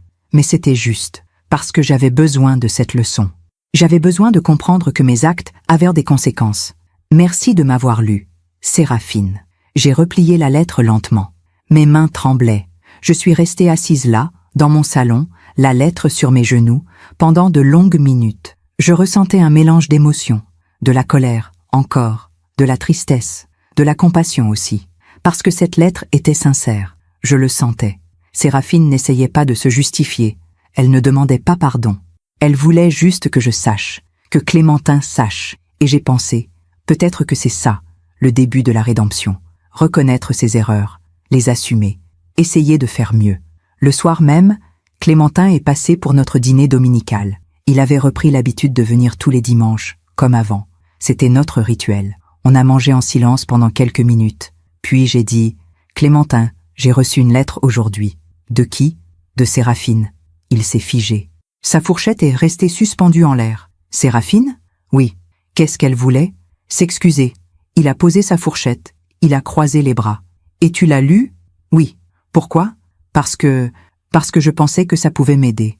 À comprendre. À tourner la page. Il a secoué la tête. « Moi, je ne veux pas la lire. Je ne veux plus rien savoir d'elle. Je comprends. » J'ai sorti la lettre de ma poche. Je l'ai posée sur la table, devant lui. « Mais si un jour tu changes d'avis, elle est là. » Il a regardé la lettre, longuement. Puis il a détourné les yeux. « Peut-être un jour, mais pas maintenant. » On a continué à manger. On a parlé d'autre chose, de son travail, de mes projets de voyage en Provence pour le printemps prochain, de la vie qui continuait, malgré tout. Et en le regardant, j'ai pensé, mon fils est blessé, profondément blessé, mais il est fort, il va guérir. Peut-être pas aujourd'hui, peut-être pas demain, mais un jour. Et quand ce jour viendra, peut-être qu'il lira cette lettre. Peut-être qu'il comprendra que Séraphine n'était pas juste une manipulatrice, qu'elle était une femme désespérée qui avait fait des choix terribles. Et peut-être qu'il trouvera la paix. Je me demande encore si j'ai fait le bon choix, en lui parlant de cette lettre, en la gardant pour lui. Qu'auriez-vous fait à ma place ? Auriez-vous lu la lettre ? Auriez-vous pardonné ?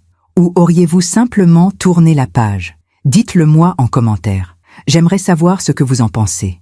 6 mois ont passé depuis ce jour fatidique dans la chapelle. 6 mois pendant lesquels la vie a repris son cours, lentement, comme une rivière qui retrouve son lit après une crue. Nous étions maintenant en mars. Le printemps commençait à pointer le bout de son nez à Paris.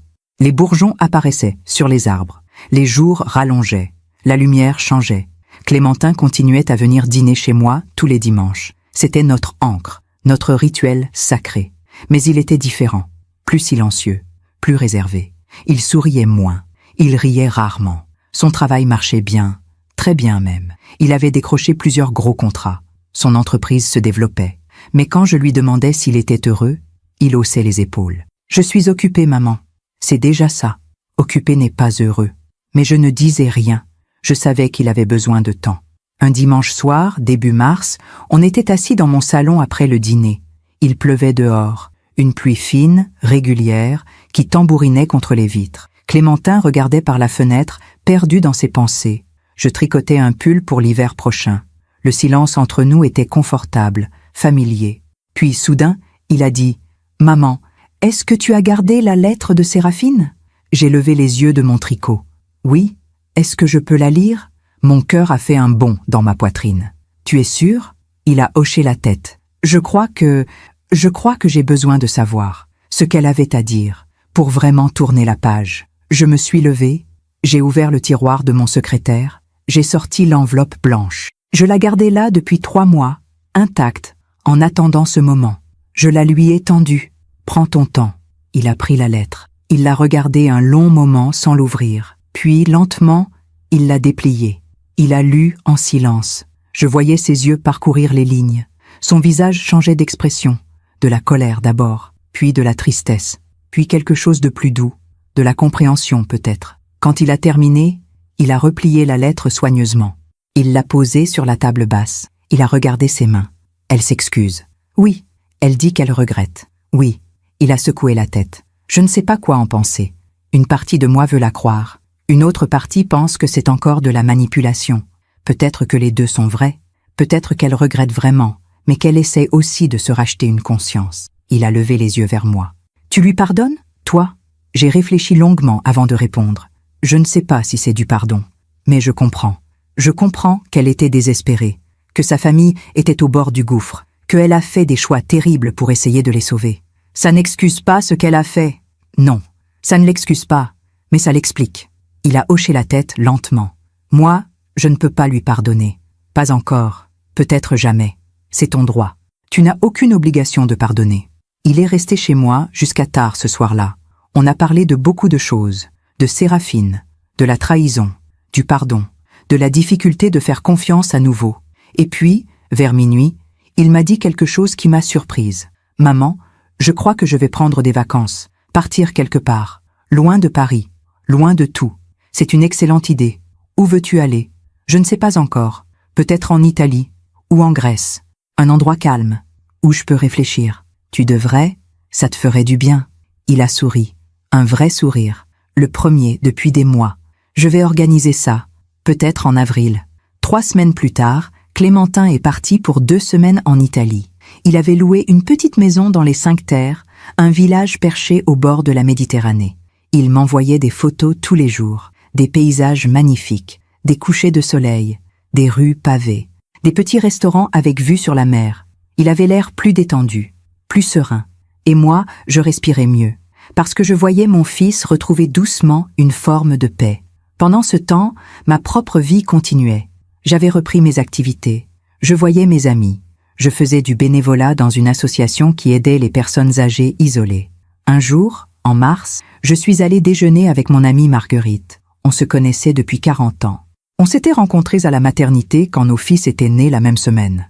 On parlait de tout et de rien, comme d'habitude.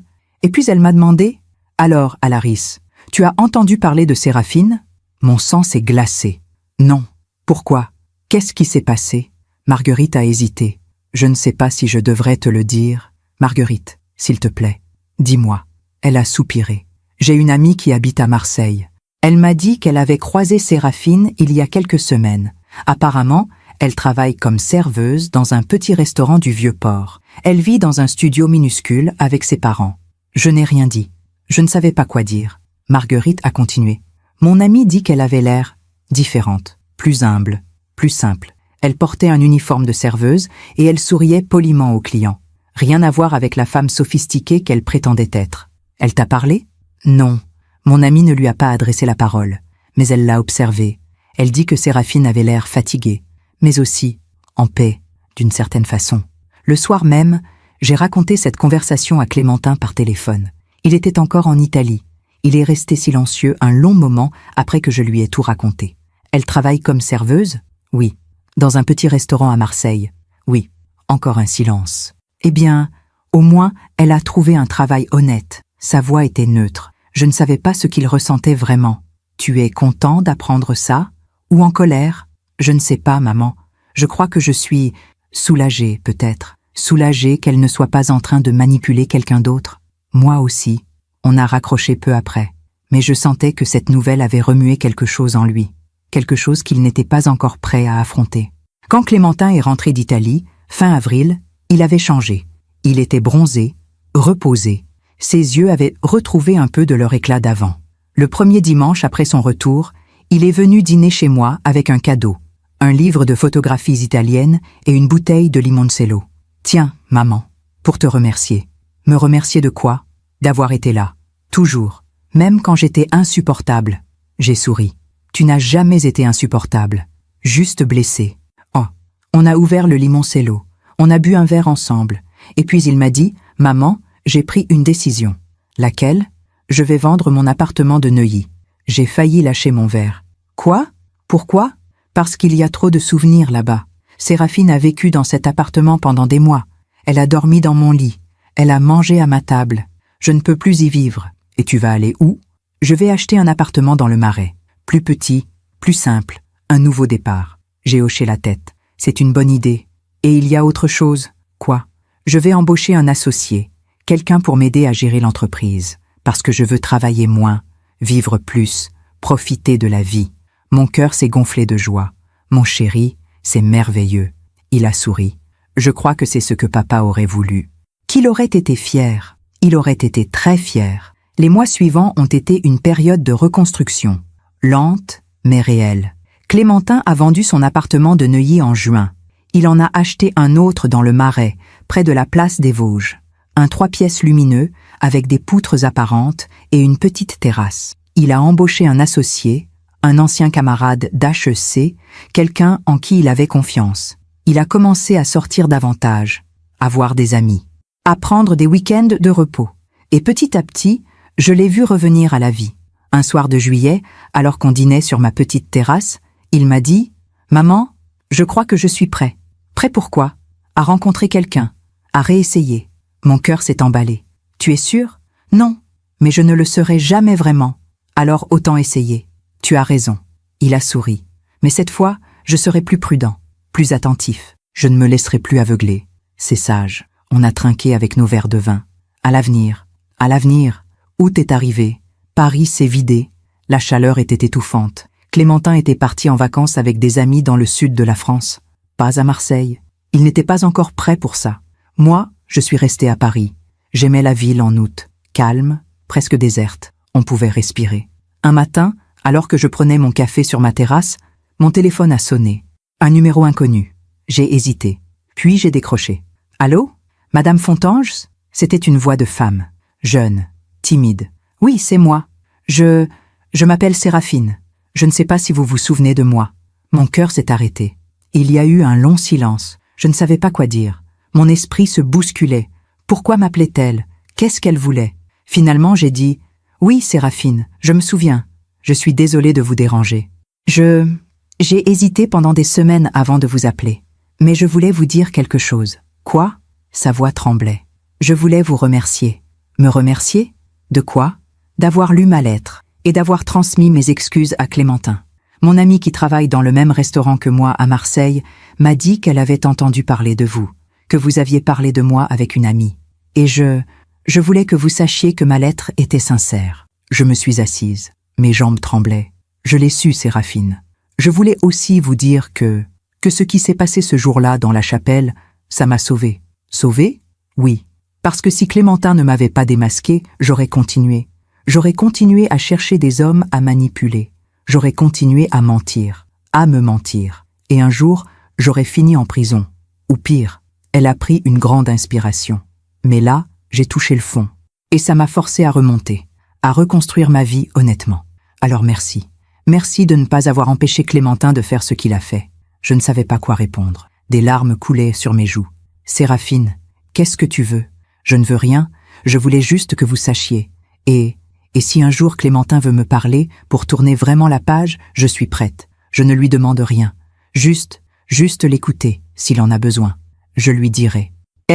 Merci, Madame Fontanges. Elle a raccroché. Je suis restée là, sur ma terrasse, le téléphone dans la main, les larmes coulant librement. Et j'ai pensé, peut-être que c'est ça, la vraie justice. Pas la vengeance, pas l'humiliation, mais la transformation, le changement. Séraphine avait payé pour ses actes. Elle avait tout perdu. Sa réputation, son plan, sa vie d'avant. Mais elle avait trouvé quelque chose d'autre. L'honnêteté, le travail, la dignité. Et peut-être que c'était plus précieux que tout l'argent du monde. Ce soir-là, j'ai appelé Clémentin. Je lui ai raconté l'appel de Séraphine. Il est resté silencieux pendant un long moment. Puis il a dit « Elle veut me parler? Seulement si tu veux, mon chéri. Elle ne demande rien. Je ne sais pas si je suis prêt. Tu n'as pas à l'être. Prends ton temps. Peut-être un jour, mais pas maintenant. D'accord, on a raccroché. Et j'ai su que mon fils avait encore du chemin à faire, mais qu'il était sur la bonne voie. Parce que guérir, ce n'est pas oublier. C'est apprendre à vivre avec la douleur, à la transformer en quelque chose de meilleur. Et ça prend du temps. Beaucoup de temps. Septembre est arrivé avec ses premières fraîcheurs. Les Parisiens sont rentrés de vacances. La ville a retrouvé son rythme effréné. Les terrasses se sont vidées. Les bureaux se sont remplis. Pour moi, septembre a toujours été le mois des nouveaux départs.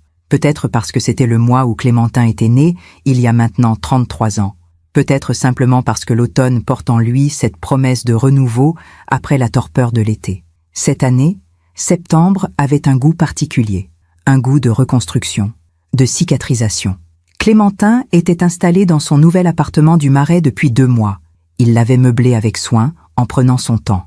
Des meubles simples, épurés, des couleurs claires, rien qui rappelait son ancien appartement de Neuilly, rien qui rappelait Séraphine. Il travaillait moins, comme il se l'était promis.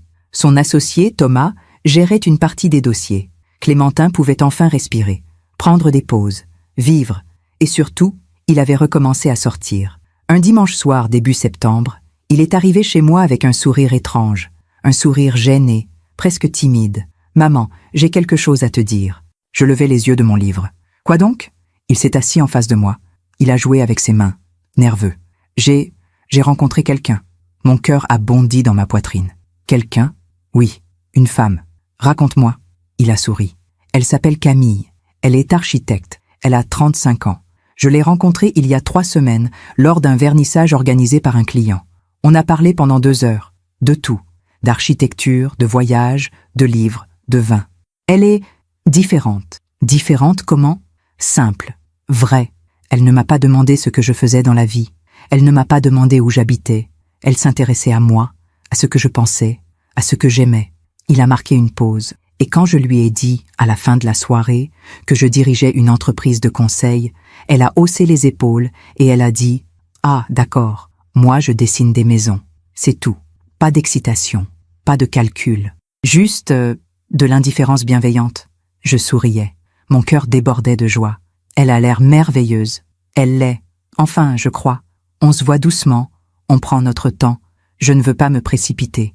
C'est sage. Et j'aimerais te la présenter. Bientôt. Si elle est d'accord. J'ai pris sa main. J'adorerais la rencontrer. 2 semaines plus tard, Clémentin est venu dîner avec Camille. Elle était exactement comme il l'avait décrite. Simple. Vraie.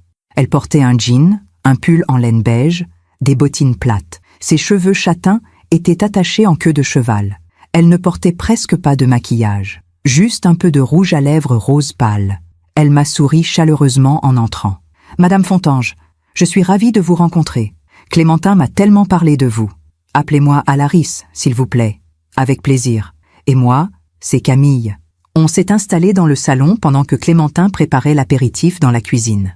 Camille regardait autour d'elle avec intérêt. « Vous avez un appartement magnifique. Ces moulures, c'est du 19e siècle ? » « Oui, nous avons acheté cet appartement avec mon mari il y a 35 ans. Il a dû être magnifiquement restauré. On a parlé d'architecture, de Paris, de rénovation. Elle était passionnée, cultivée, mais sans prétention. Elle posait des questions. Elle écoutait vraiment les réponses. Et surtout, elle regardait Clémentin avec une douceur qui m'a fait chaud au cœur. Pas avec avidité, pas avec calcul, juste avec affection. Pendant le dîner, j'ai appris qu'elle venait d'une famille modeste de Bretagne. Son père était pêcheur, sa mère institutrice. Elle avait fait ses études à l'école d'architecture de Paris grâce à des bourses. Elle vivait dans un petit appartement à Belleville qu'elle avait acheté elle-même, pierre par pierre, crédit par crédit. « Je gagne correctement ma vie », disait-elle avec un sourire modeste. « Rien d'extraordinaire, mais c'est honnête. Et j'aime ce que je fais. » Clémentin la regardait avec admiration. Et je voyais dans ses yeux quelque chose que je n'avais pas vu depuis longtemps. De la légèreté, de la confiance, de l'espoir. À la fin du dîner, Camille m'a aidé à débarrasser. On était seuls dans la cuisine. Elle a dit « Alaris, je veux que vous sachiez quelque chose. » « Quoi donc ?» Clémentin m'a raconté. Ce qui s'est passé il y a 1 an, avec Séraphine. Mon sang s'est glacé. Il vous a raconté? Oui, tout. Elle s'est tournée vers moi. Ses yeux étaient sérieux, sincères. Je veux que vous sachiez que je ne suis pas comme elle. Je n'ai aucune intention de profiter de Clémentin. Je l'aime pour ce qu'il est, pas pour ce qu'il possède. Comment puis-je en être sûre? C'était une question dure, mais je devais la poser. Camille a souri tristement. Vous ne pouvez pas, pas maintenant, mais je vous le prouverai. Avec le temps, avec mes actes. Elle a posé sa main sur la mienne. Je sais qu'il a été blessé, profondément blessé, et je sais qu'il aura besoin de temps pour me faire confiance complètement. Et je suis prête à attendre, aussi longtemps qu'il faudra. Quand Camille et Clémentin sont partis ce soir-là, Je me suis assise sur mon canapé avec une tasse de thé. Et pour la première fois depuis longtemps, j'ai ressenti de l'espoir. Un espoir vrai, solide. Mon fils avait trouvé quelqu'un de bien, quelqu'un qui le méritait. Les semaines ont passé. Clémentin et Camille se voyaient régulièrement, mais sans se précipiter. Ils prenaient le temps de se découvrir, de construire quelque chose de solide. De mon côté, je continuais ma vie. Je voyais mes amis, je faisais mon bénévolat, je lisais beaucoup, j'essayais de profiter de chaque jour, mais une question me hantait, une question que je n'arrivais pas à lâcher. Que devenait Séraphine? Depuis son appel en août, je n'avais plus eu de nouvelles. Je me demandais comment elle allait, si elle avait tenu ses promesses, si elle reconstruisait vraiment sa vie. Un jour d'octobre, j'ai pris une décision que je n'ai pas annoncée à Clémentin, que je n'ai annoncée à personne. J'ai pris un train pour Marseille. Je ne savais pas exactement pourquoi je faisais ça.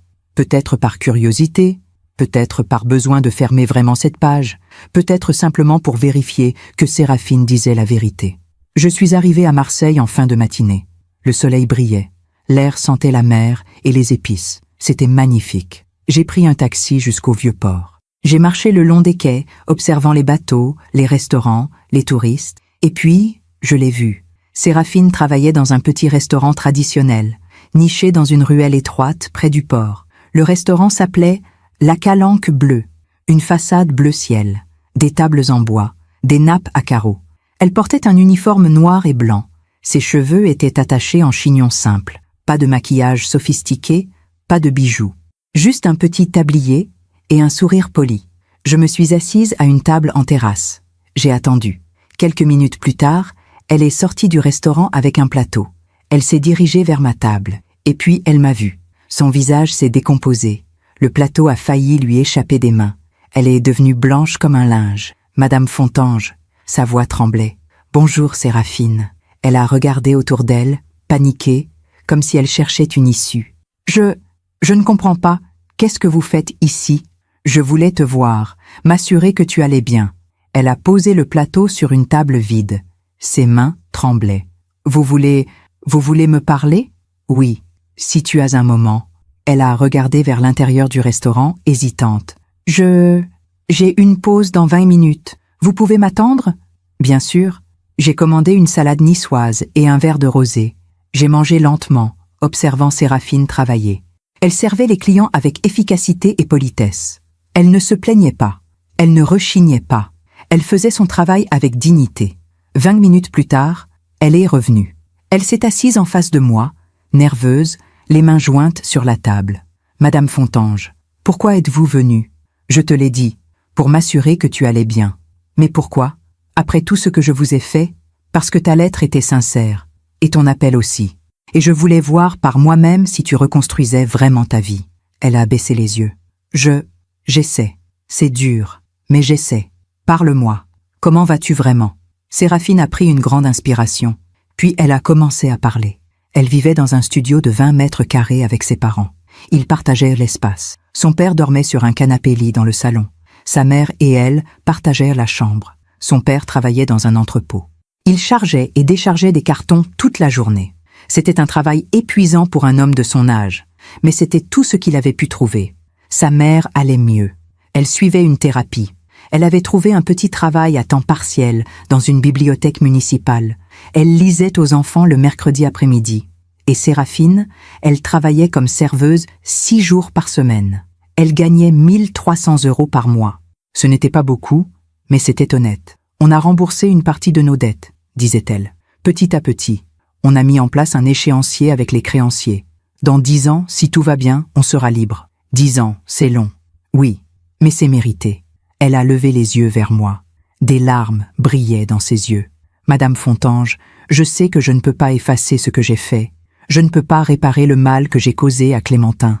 Et à vous. Mais je veux que vous sachiez que chaque jour, je me lève en me disant que je dois être meilleure, que je dois mériter une seconde chance. » On a parlé pendant plus d'1 heure. Elle m'a raconté sa vie actuelle, ses doutes, ses regrets, ses espoirs. Elle m'a dit qu'elle avait rompu tous les contacts avec les personnes qu'elle fréquentait avant, qu'elle n'avait plus de compte sur les réseaux sociaux, qu'elle ne cherchait plus à impressionner qui que ce soit. « J'ai compris quelque chose, » disait-elle. « Pendant des années, j'ai essayé d'être quelqu'un que je n'étais pas, quelqu'un de riche, de sophistiqué, d'important, et ça m'a détruite. Maintenant, j'essaie juste d'être moi. Séraphine Moreau, fille de pêcheur et d'institutrice, serveuse à Marseille, et c'est suffisant. J'ai vu dans ses yeux quelque chose que je n'avais jamais vu avant, de l'humilité, de la sincérité, de la paix, et j'ai su qu'elle disait la vérité. Avant de partir, je lui ai dit « Séraphine, je ne sais pas si Clémentin voudra te parler un jour. Peut-être que oui, peut-être que non, mais si jamais il le fait, sois prête, sois honnête, ne lui cache rien. Je le serai, je vous le promets. Et continue ce que tu fais. Continue à reconstruire ta vie. Tu es sur la bonne voie. » Elle a hoché la tête, les larmes coulant librement sur ses joues. « Merci, Madame Fontange. Merci d'être venue. Merci de ne pas me haïr. Je ne te hais pas, Séraphine. Je n'ai jamais haï personne. Ce n'est pas dans ma nature. Je me suis levée, j'ai payé mon addition. Et avant de partir, j'ai fait quelque chose qui m'a surprise moi-même. J'ai posé ma main sur l'épaule de Séraphine. Tu vas t'en sortir, j'en suis sûre. Dans le train du retour vers Paris, j'ai regardé le paysage défiler par la fenêtre, la Méditerranée, les collines provençales, les champs de lavande, et j'ai pensé à la vie, à ses tournants imprévisibles, à ses leçons cruelles, mais nécessaires. Séraphine avait voulu tout avoir sans rien mériter, et elle avait tout perdu. Mais maintenant, elle reconstruisait, pierre par pierre, jour par jour, honnêtement. Et peut-être que c'était ça, le vrai karma. Pas la punition, pas la vengeance, mais la leçon, la transformation. Quand je suis rentrée à Paris, j'ai hésité à raconter mon voyage à Clémentin. Finalement, j'ai décidé d'attendre, de voir comment évoluaient les choses avec Camille, de voir s'il était prêt à entendre parler de Séraphine. Mais je gardais cette rencontre en moi, comme un secret, comme une graine plantée, attendant le bon moment pour germer. Parce que je savais qu'un jour, Clémentin aurait besoin de savoir que Séraphine allait bien, qu'elle avait changé, qu'elle avait payé pour ses actes, et que parfois, les gens méritent une seconde chance, pas pour effacer le passé, mais pour construire un meilleur avenir. Novembre est arrivé, les feuilles tombaient, le ciel devenait gris, Paris se couvrait de brume. Clémentin et Camille étaient toujours ensemble, leur relation progressait doucement, solidement. Ils souriaient de nouveau, ils riaient, ils vivaient, et moi, je regardais mon fils revivre avec un mélange de joie et de gratitude. Parce qu'après la tempête, il y a toujours le calme. Après la douleur, il y a toujours la guérison. Après l'hiver, il y a toujours le printemps. Et mon fils avait trouvé son printemps. Décembre est arrivé avec ses premiers flocons de neige. Paris s'est paré de lumière de Noël. Les vitrines scintillaient. L'air sentait le vin chaud et les marrons grillés. 1 an s'était écoulé depuis que Clémentin avait rencontré Séraphine. 1 an depuis ce mariage qui n'avait jamais eu lieu. 1 an de reconstruction, de guérison, de transformation. Et maintenant, en ce 20 décembre, nous étions tous réunis dans mon salon pour fêter l'anniversaire de Clémentin. 33 ans aujourd'hui. Camille était là, bien sûr. Elle avait apporté un gâteau qu'elle avait fait elle-même. Aux pommes et au caramel, le préféré de Clémentin. Elle portait un pull rouge et un jean. Simple, radieuse. Quelques amis proches étaient à présent aussi. Thomas, l'associé de Clémentin. Marguerite, mon amie de toujours. Quelques collègues. L'ambiance était chaleureuse. Les rires fusaient. La musique jouait doucement en fond. Et moi, je regardais mon fils souffler ses bougies avec Camille à ses côtés, et mon cœur débordait de bonheur. Plus tard dans la soirée, quand la plupart des invités étaient partis, Clémentin, Camille et moi sommes restés seuls dans le salon. On buvait un dernier verre de champagne. On parlait de tout et de rien. De l'année écoulée, de l'année à venir. Et puis, soudain, Clémentin a dit quelque chose qui m'a surprise. « Maman, je crois que je suis prêt. » J'ai froncé les sourcils. « Et prêt pour quoi, mon chéri ?» a parlé à Séraphine. Le silence est tombé dans la pièce. Camille a posé sa main sur celle de Clémentin. « Tu es sûr ?»« Oui, j'y pense depuis des semaines. J'ai besoin de fermer vraiment cette page, de lui dire ce que j'ai à dire, et de l'entendre, elle aussi. » Il s'est tourné vers moi. « Tu as son numéro, maman ?» J'ai hésité. Puis, j'ai hoché la tête. « Oui, elle m'a appelé en août. J'ai gardé son numéro. Est-ce que tu peux me le donner ?» Le lendemain matin, Clémentin l'a appelé. Il m'a raconté leur conversation plus tard. Séraphine avait été surprise, choquée même. Elle avait pleuré au téléphone. Elle s'était excusée encore et encore. Clémentin lui avait dit qu'il ne voulait pas d'excuses, qu'il voulait juste comprendre pourquoi elle avait fait ce qu'elle avait fait. Et elle lui avait tout raconté. La faillite de sa famille, le désespoir, la pression, la honte. Elle m'a dit, racontait Clémentine, qu'elle avait pensé que c'était la seule solution, que sans argent, sa famille allait finir à la rue, que son père allait se suicider, que sa mère ne s'en remettrait jamais. Et toi, qu'est-ce que tu lui as répondu? Que je comprenais, que je ne justifiais pas ses actes, mais que je comprenais, et que j'espérais qu'elle avait trouvé un autre chemin maintenant. Et elle m'a dit qu'elle travaillait comme serveuse à Marseille, qu'elle reconstruisait sa vie honnêtement, qu'elle remboursait ses dettes petit à petit. Il a marqué une pause. Elle m'a demandé si je pouvais lui pardonner un jour. Je lui ai dit que je ne savais pas, mais que je ne lui en voulais plus. Cette conversation avait libéré quelque chose en Clémentine. Je le voyais dans ses yeux, dans sa posture, dans sa façon de parler. Il avait lâché prise, il avait accepté, il était passé à autre chose. 3 jours plus tard, le 23 décembre, Clémentine est venu me voir, seul, cette fois. Il s'est assis sur le canapé. Il m'a regardé avec un sourire étrange. « Maman, j'ai quelque chose à te dire. »« Quoi donc ?»« Je vais demander Camille en mariage. » Mon cœur a bondi dans ma poitrine. « Clémentine, tu es sûre ?»« Oui, plus sûre que jamais. Elle est celle qu'il me faut.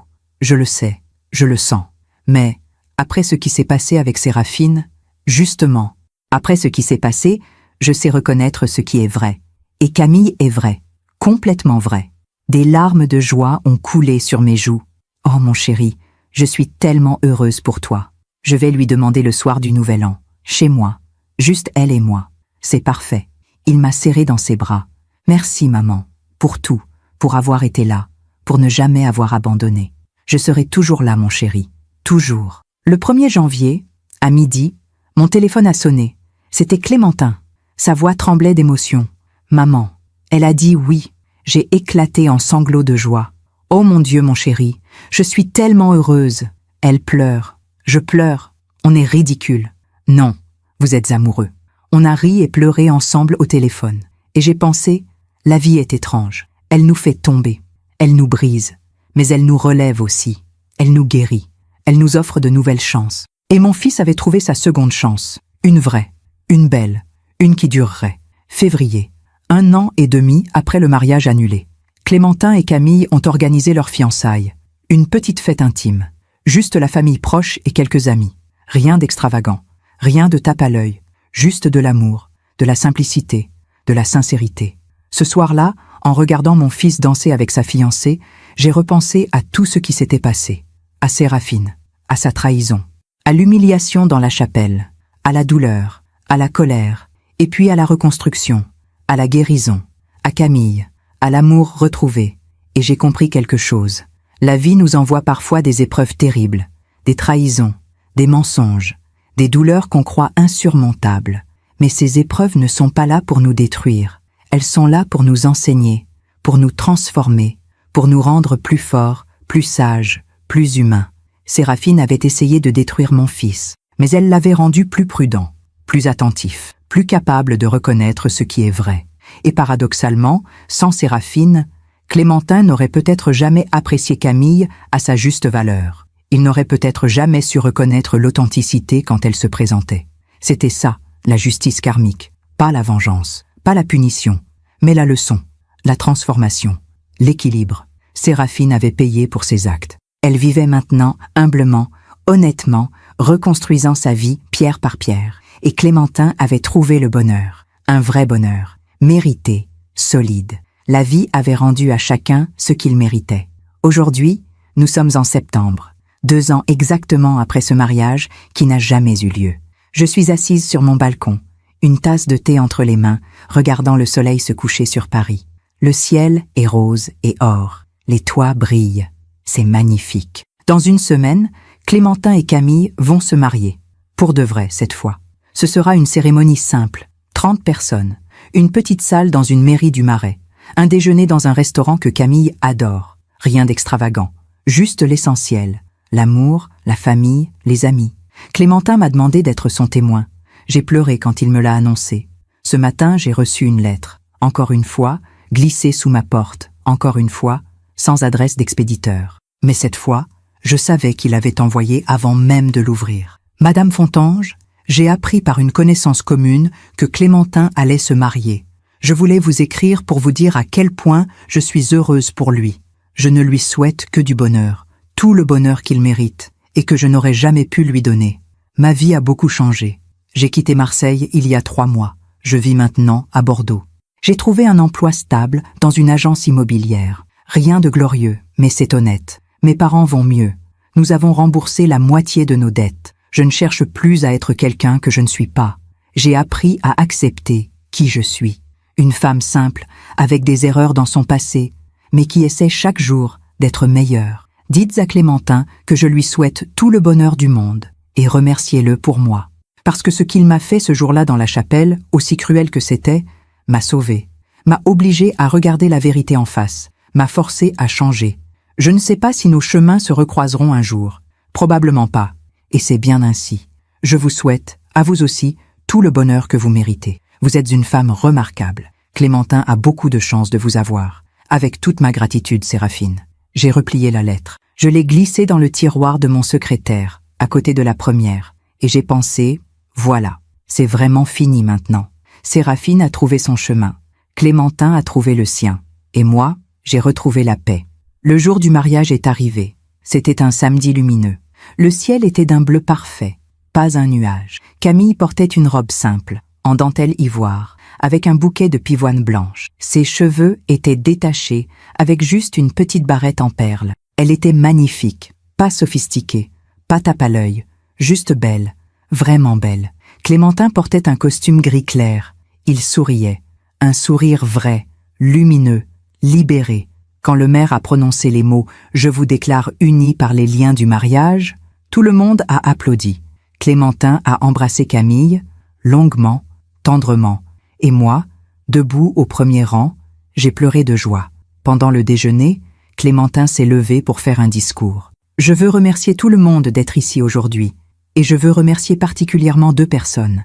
Il s'est tourné vers Camille. Camille, tu m'as appris que l'amour vrai existe, que la confiance se construit, que le bonheur se mérite. Tu m'as redonné foi en l'avenir. Je t'aime. Camille pleurait, souriante. Puis il s'est tourné vers moi. Maman, tu as toujours été là, dans les bons moments comme dans les pires. Tu ne m'as jamais jugée. Tu ne m'as jamais abandonnée.